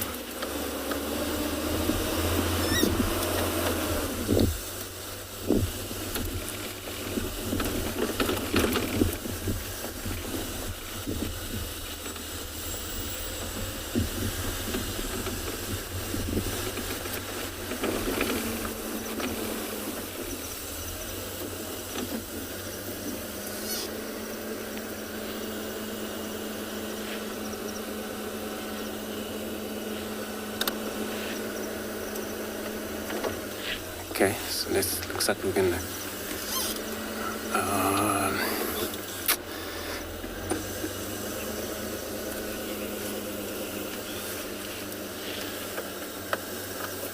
Kimberly, so you're asking if I have ever stuck at night. I did. That was actually one of the nights. It was actually a scary night. The pouring rain, and then I stuck and I couldn't get out. Like I actually had in my trekker, so I got to walk from that area back to the camp, which took me almost like maybe half an hour running into that camp to get help, where there was no comm, was no communication, everything was down. And it was one of these flood and rain that we had that year. So other than that,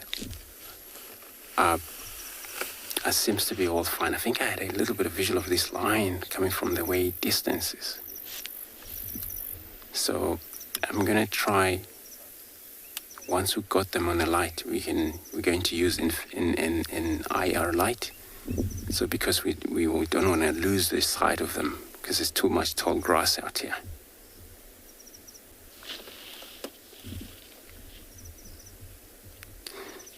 So stacking, it's actually easy to actually stack. Okay, I'm gonna go forward. There's one heading towards us. Or maybe I should stop here.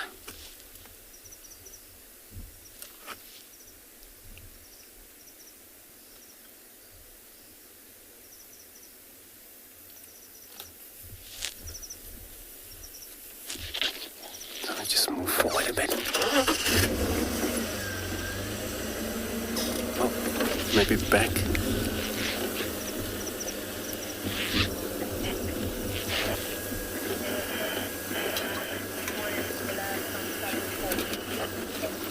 Okay, we got them here.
everybody, so we're seeing them. So I'm going to keep up with them.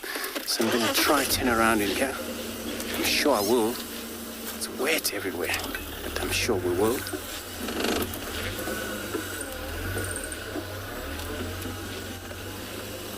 Wouldn't it be really nice to stuck with a lion surrounding you? So I'm gonna, in the meantime, I will try follow them, but I will be sending you across to Inswalo for now.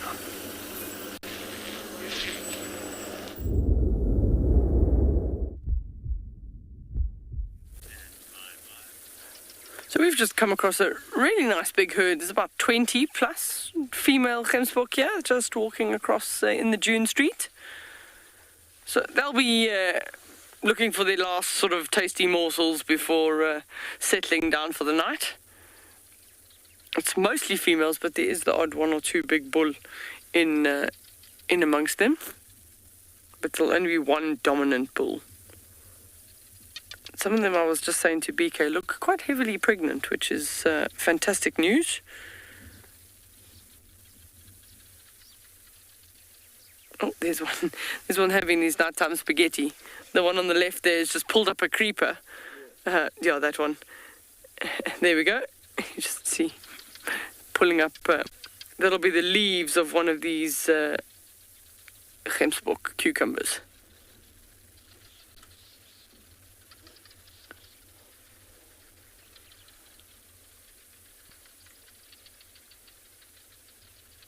So that's a relatively, no, I was going to say. So, long, thin horns, females, at a long distance. It's pretty impressive to see a large group like that. You just see how some are so much larger than others with their horns. They'll just be older.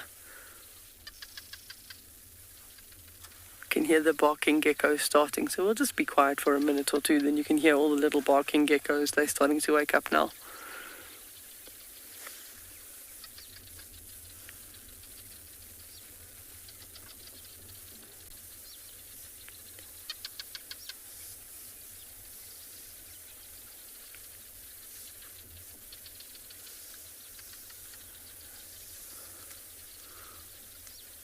You definitely wouldn't want to be that bush.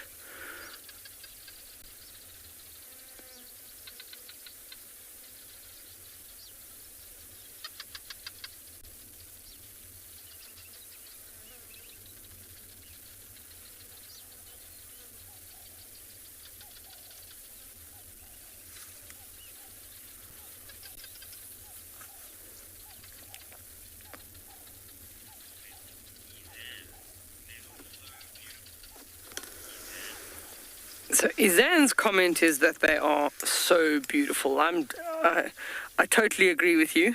They one of my favorites just because of those beautiful facial markings. And just watching how thick those tails are, still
you.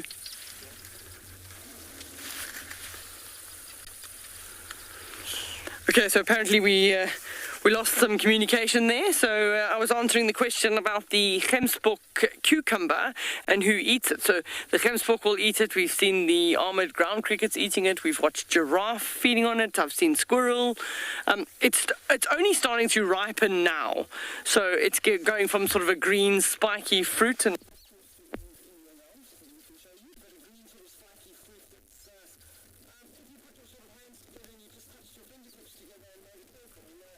about that large at the moment, and even some of the predators for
Can I go? Thank you. All right, so we still got the pride of a lions right in front of us, and they're actually moving about. And I was actually crossing my finger that they will maybe cross into Djuma, but they are not yet deciding to do that.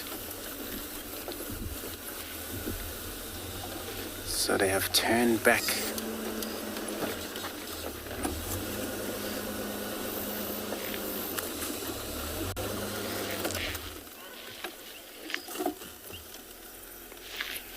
Probably this is all about hunting situations.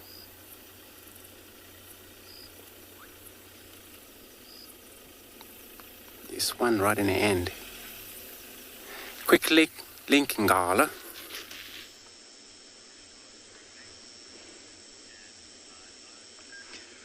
Welcome back, everyone. And as you can see, we have managed to find more lions this afternoon. It was actually Rowan who was out and he saw tracks of them and drove up the river and found the pride. This is the rest of the pride that was around that wildebeest carcass this morning. And if you count from right to left, you can see 1, 2, 3, 4, 5 larger lions. The one that's moving on the far right, that's one of the 2-year-olds. Moving in the tracks, there we go, he's on him, and the one just to the left is also the 1-year-olds, another one of the 1-year-olds. And yeah, there we go, they are the very small youngsters. They're just over 2 months old youngsters that have now almost completely been integrated with the pride. There will be stages where they will move away from the pride and separate and rejoin depending on the pride's movements. And if you look at the one behind that little one that Odie was on, just the one that's looking sort of across to the right-hand side of us, it is because we are surrounded by elephants as well. So there's a herd of elephants feeding here in the river, and that is what the lions have got their attention on. And you can see that's actually quite a small elephant, maybe about 4 or 5 years old, and mom just there to the right. So absolutely spectacular way to end off the afternoon. Set off looking for lions and elephants, found our elephant, then we found some lions. I'll try to break. And now we have got lions and elephants in the same sighting again. Within the Timbavati River, it is quite special. See, most of the lions are heads up, so they look like they are awake at least, and they might start moving at some stage tonight. If they do move in the riverbed, especially if they move away from us here, I'm probably not going to be able to follow them because it is quite wet in the river still, and I'm not too keen on getting stuck.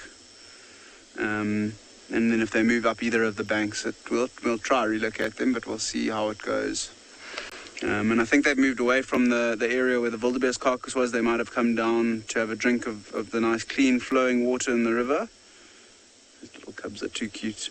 And also, as we mentioned, with that other lioness in the den site, so a quick recap on her, she did move up into the den where we think the cubs are. However, it's just too thick in there, and we don't want to be driving into that den site because it's a very sensitive area considering that there are tiny lion cubs in there. So we'll just be patient and try again tomorrow, and hopefully we'll see those little ones. But these ones that we've got here this evening aren't too bad either. You can see how they're usually the ones that are active first, but because of the way the pride's been moving and they've been following, they must be quite tired. So Robin is asking which pride of lions we're sitting with. It is still the Birmingham Pride. So every single lion that we have seen this afternoon has been part of the Birmingham Pride. This one, how cute is that little one sleeping? So they're all part of the Birmingham Pride. And they are, we saw 3 lions at the carcass, the mother in the den site 4, 5, 6, 7, 8, 9, 10, 11, 12 lions. So there's 12 lions here, and then there are also Odie, this elephant's coming right in front of us now. So if you look here, it's this little elephant, and it's taking note of us. And it's going to walk right into these lions. So let's see how the lions react and how the elephant reacts. Because it is quite a small one. I don't think the lions are going to try and catch it. Look, there we go.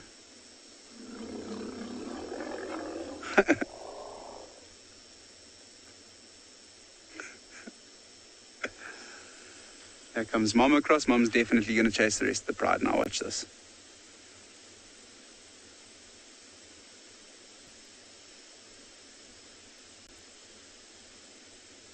With a full mouth of grass. It's going to be interesting.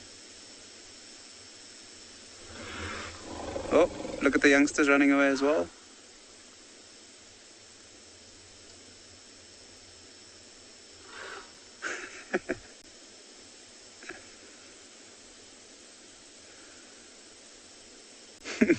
I wonder if those smallest youngsters that we saw here have been chased. Oh.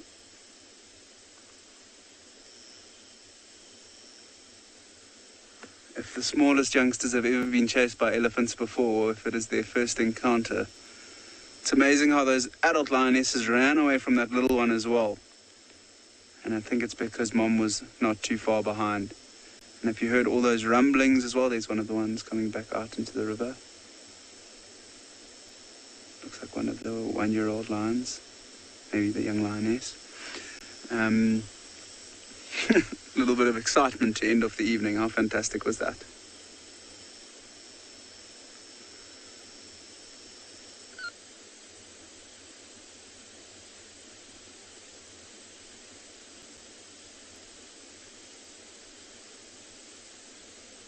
Just going to give a second. We just listen. Maybe we'll hear some contact calls from these lions, from the mother calling the smallest youngsters.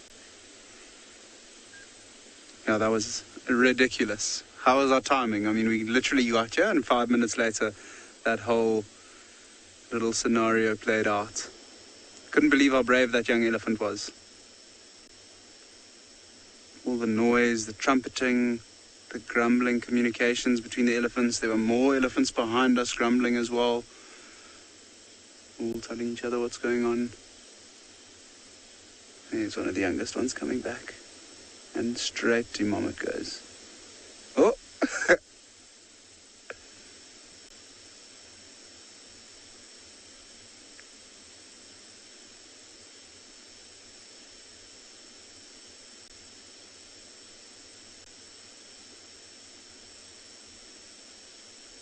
The lions aren't too phased. They just get chased, move away, and then come back to their original position.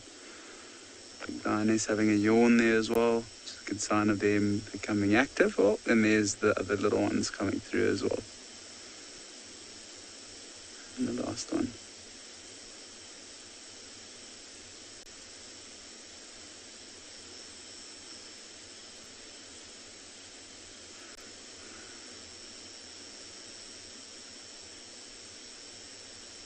Very, very special.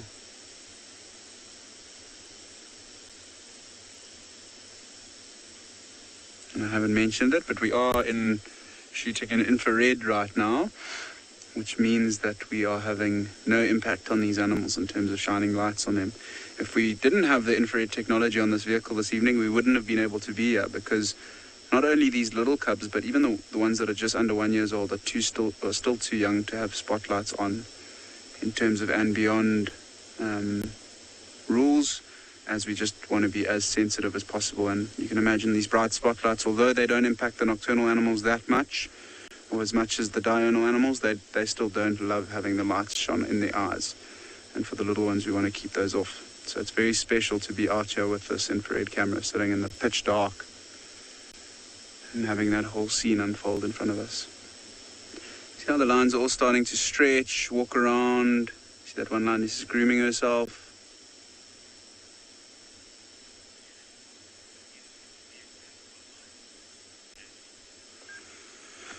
So, Pat, I wouldn't say it's common for elephants to be attacked by lions. Sometimes, maybe if a young elephant gets separated from the herd and walks in, say, for instance, that young one, I mean, we saw the lions ran away from that young elephant, but say, for instance, the mother and the rest of the herd weren't around, then there could have potentially been an opportunity for a much larger pride of lions. With just 3 lionesses here, or just 2 lionesses and the young ones, there's probably not a good... 3 lionesses, 1 sub-adult. Probably not a good chance of them catching that young one, but if it's a big pride, then it is a little bit more of a chance. But you can imagine with a fully grown elephant there, with mom being right there by its side, very, very unlikely that they are going to be able to catch it. In South Africa, I haven't heard too many records of lions hunting elephants. However, in Botswana, I've heard many stories. Oh, there's elephants coming right towards us. So I'm just going to sit here dead still. I want to see what they do. I don't want to turn the car on. I don't want to impact the elephants. I'm pretty sure they're just going to move around us. It is right in front of us. And it is a little bit close, but I'm not turning the car on. I'm just going to sit dead still. And hopefully she will move. I didn't see them coming down because it is so dark, so... Heart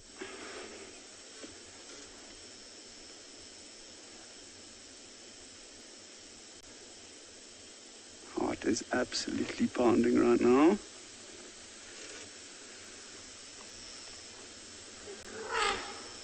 Hopefully that'll take the attention off us.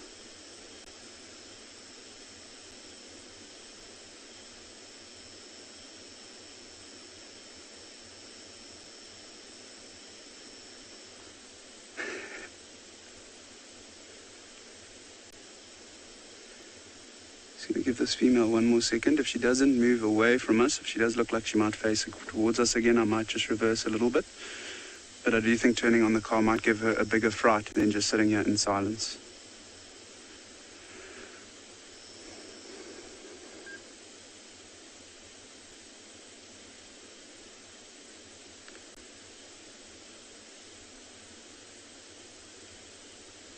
So ideally, we wouldn't have wanted this elephant to get as close to us as she did. However, I don't think that situation, there was much I could have done.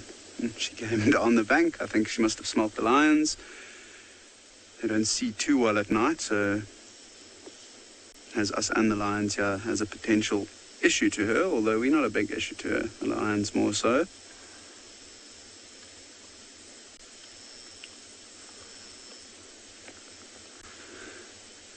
Action on action on action this evening. Look at the little ones. Mom's taking the little ones away because they're definitely the most vulnerable here.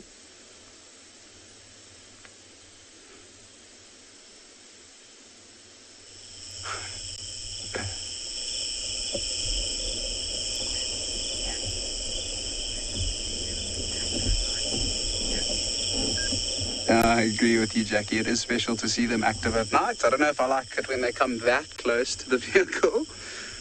She was right in front of the car, but it is special to see them at night, and I'm just watching her carefully to make sure that she doesn't come towards us again. And I might even just quickly turn the light on to check if there are none in front of us as well. No, nothing in front of us. But I think sitting still with the vehicle off is definitely the best thing to be doing right now.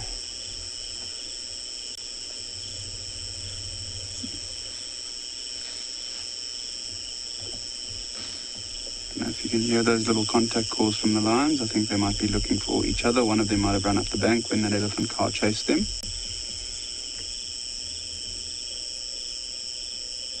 Excuse the aerial as well that is in view. It's just, I don't want to turn the car on now. So I'll wait for this female. She seems to be chilled. Eddie, I'm happy if you are. I'm just going to sneak forward a little bit. Just so we put a bit of distance between us and her.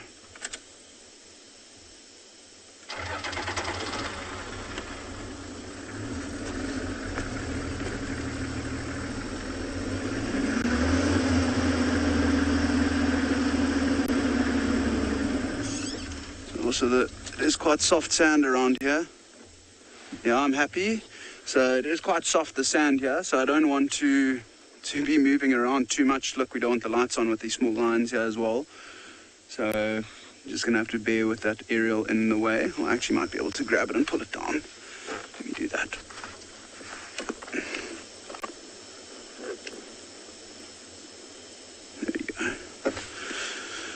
That is a bit better, and you can see the lions now that they've got a bit of space between them and the elephants. They're feeling a little bit more comfortable.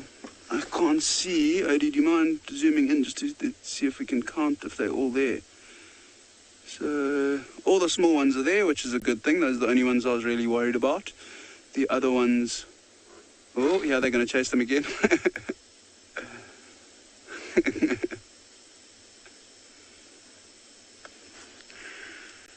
Such a special sighting.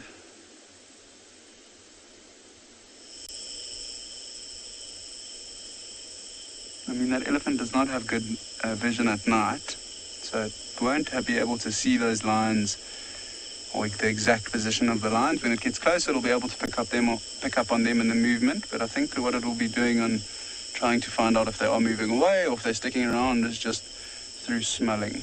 There isn't much of a breeze blowing right now.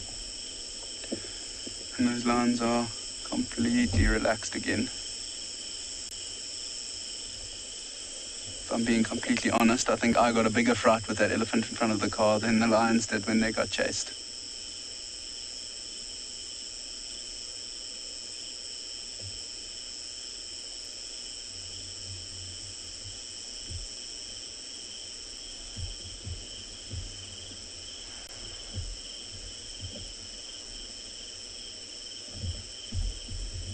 Dead silent, so you can't even hear them moving around in the sand. This looks like it might be a young bull.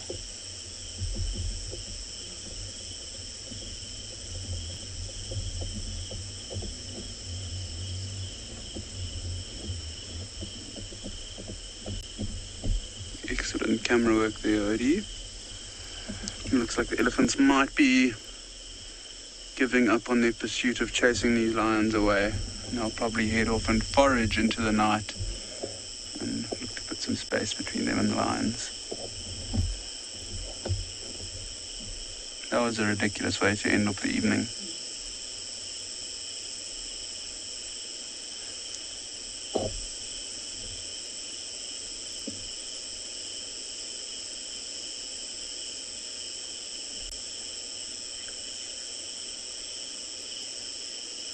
So we're going to stick around here and see what happens if the lions end up moving off, if the elephants come back, and we'll just see what plays out here.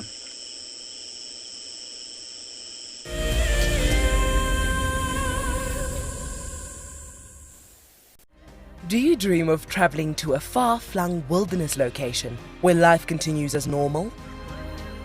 A place where you can escape to nature and breathe. If you become a Wild Earth explorer, then this could soon become a reality. Subscribe today and stand a chance to win regular travel prizes.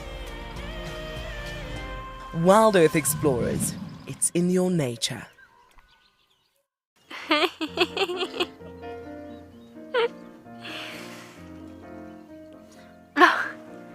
Oh, what are you doing?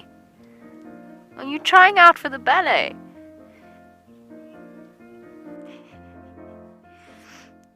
Now it's an itchy bottom. Up we get. Mom's coming. Everybody's moving off. My name is Taylor McCurdy and I work for Eco Training.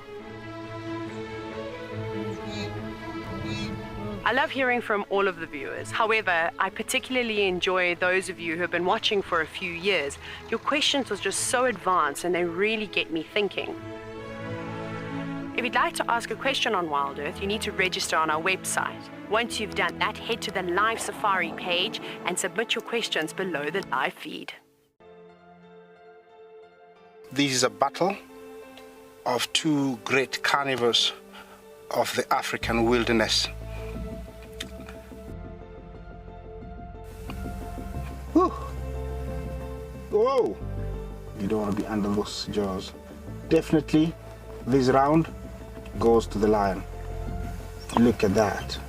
Fantastic. Expect the unexpected here on Wild Earth Daily. Hi everyone, my name's Daniel Fisher and I'm going to be your guide this afternoon.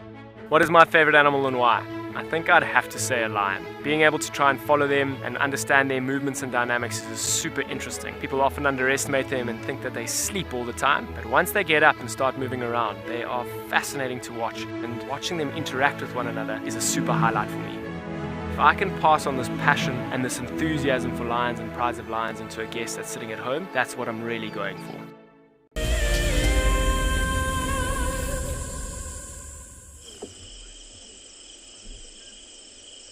Welcome back everyone, and as you can see the lions are still very static in the riverbed.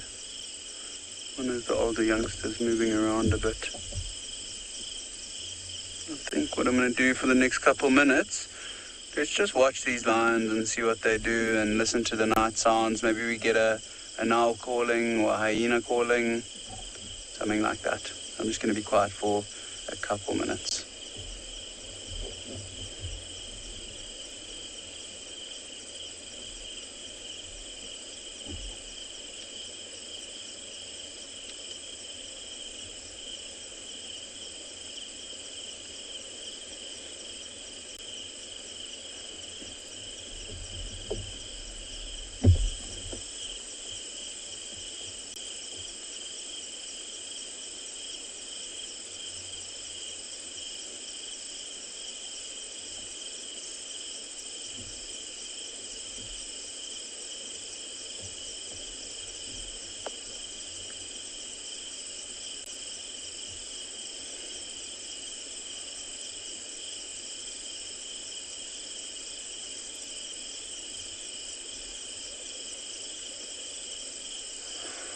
Not too many nocturnal noises tonight.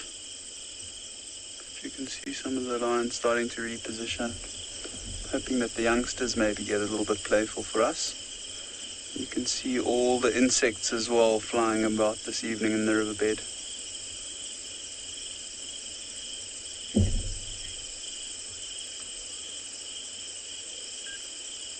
Good question, Sizwe. I think they do tend to chase off most things that they can find or see if they are out in the open. But I think it also depends on the specific elephant. I mean, I've watched elephants walk right past lion prides and pay no interest to them. And then other ones like this evening get quite grumpy and agitated and chase them around. I've seen them chasing wild dogs. And that's because the wild dogs tend to be quite playful with the elephants. They tend to run up and down and irritate them a little bit. I haven't seen them chase hyenas. I don't think they worry about hyenas too much. But maybe if there's a couple hyenas and it's a herd of elephants and there's some small ones around, the mom might become quite protective and chase them away. Leopards. I haven't seen them chase a leopard before. Have you, Odie? So Odie also hasn't seen them chase a leopard, but I'm sure they do chase leopards if they come into close proximity with them, although leopards much, much less of a threat than the lions are. Even though the lions are not that big a threat either. That is a good question. And most predators, I don't think they'll chase away things like the smaller nocturnal predators, civets, wildcats, serval, honey badger. I don't think they'll pay too much attention to those creatures. And they also will often go away or go by unnoticed when moving past things like elephants. Lions, just because there's so many around and because they are the largest predator that we get here, I think that's why they tend to.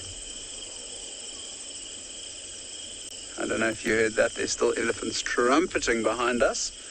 So I don't know if maybe there's a bull elephant that's giving them a bit of a problem. Maybe those 2 male lions are coming down towards us, our area, and they've spotted or smelt them. But definitely special way to end the evening. It's dead still as well. There's now not a breath of wind, so it is quite warm in the riverbed. It's quite humid, but not too bad. It'll be super interesting to see where these lions end up moving tonight. I'm sure they are going to try and hunt again. I think those Ross males ended up stealing most of that carcass away from the lionesses and the youngsters. So they might try hunt again tonight. There's a good chance we might find them in the riverbed tomorrow. Maybe they're going to move towards where the other lioness that we saw denning was tonight. There's a chance that could happen. We haven't seen them very much north of the Timbavati River for a while. I think once in the last 2 weeks they've been on the northern side.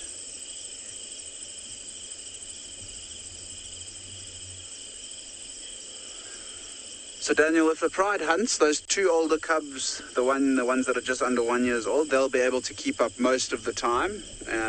They are much smaller and they will struggle to keep up, but they might be able to keep up with the pride when they move. The very small ones, it's highly unlikely they will keep up. So what their mother might do is just like the one that's denning at the moment, keeping her youngsters hidden away in a thick bush. The mom of these 3 might tuck them away in a buffalo thorn or in a red spike thorn and make sure that they don't leave. Cubs are quite good in that sense, that if mom puts them somewhere, they stay there until she'll come back and fetch them. So then mom might join with the rest of the pride and hunt, and then if they kill something, she'll go back to the youngsters, to the cubs, pick them up and take them to the carcass. What might also happen is that the mother of the 3 small ones might not join the hunt. She might stay behind looking after the little ones, and then at some stage she might try and look closer around the den site where the little ones are and try to see if she can't catch something like an impala. You know, often there's animals that will wander through where the lions are sleeping or resting. But I mean, the last few nights, from 3 nights ago, I think, when you saw this pride, when the cubs were first introduced to the pride, these small cubs with Fred, since then they've moved 2 nights in a row. And I wouldn't say they've moved big distances. Maybe last night they maybe moved 2 kilometers. So the little ones they must have struggled. You can imagine, look at those small little legs and the small stride that they have. They're going to struggle to keep up with these big lions, especially if they are hunting. Because when they hunt, they are on the move. They're moving quite quickly. And then last night they moved not even a kilometer. And both nights they were able to catch something. 2 nights ago, one of the lionesses caught an impala. I wasn't on drive, but I heard she caught an impala. And then obviously last night, between these lions that we're watching now, the sub-adult female that we saw earlier and the 2 males, they also ended up catching that wildebeest. And I'm pretty sure it would be the 2 mothers of the cubs that we have here, the 2 older lionesses that would have been involved, maybe the sub-adults as well, but probably the 2 older lionesses that would have been more involved in the hunt last night.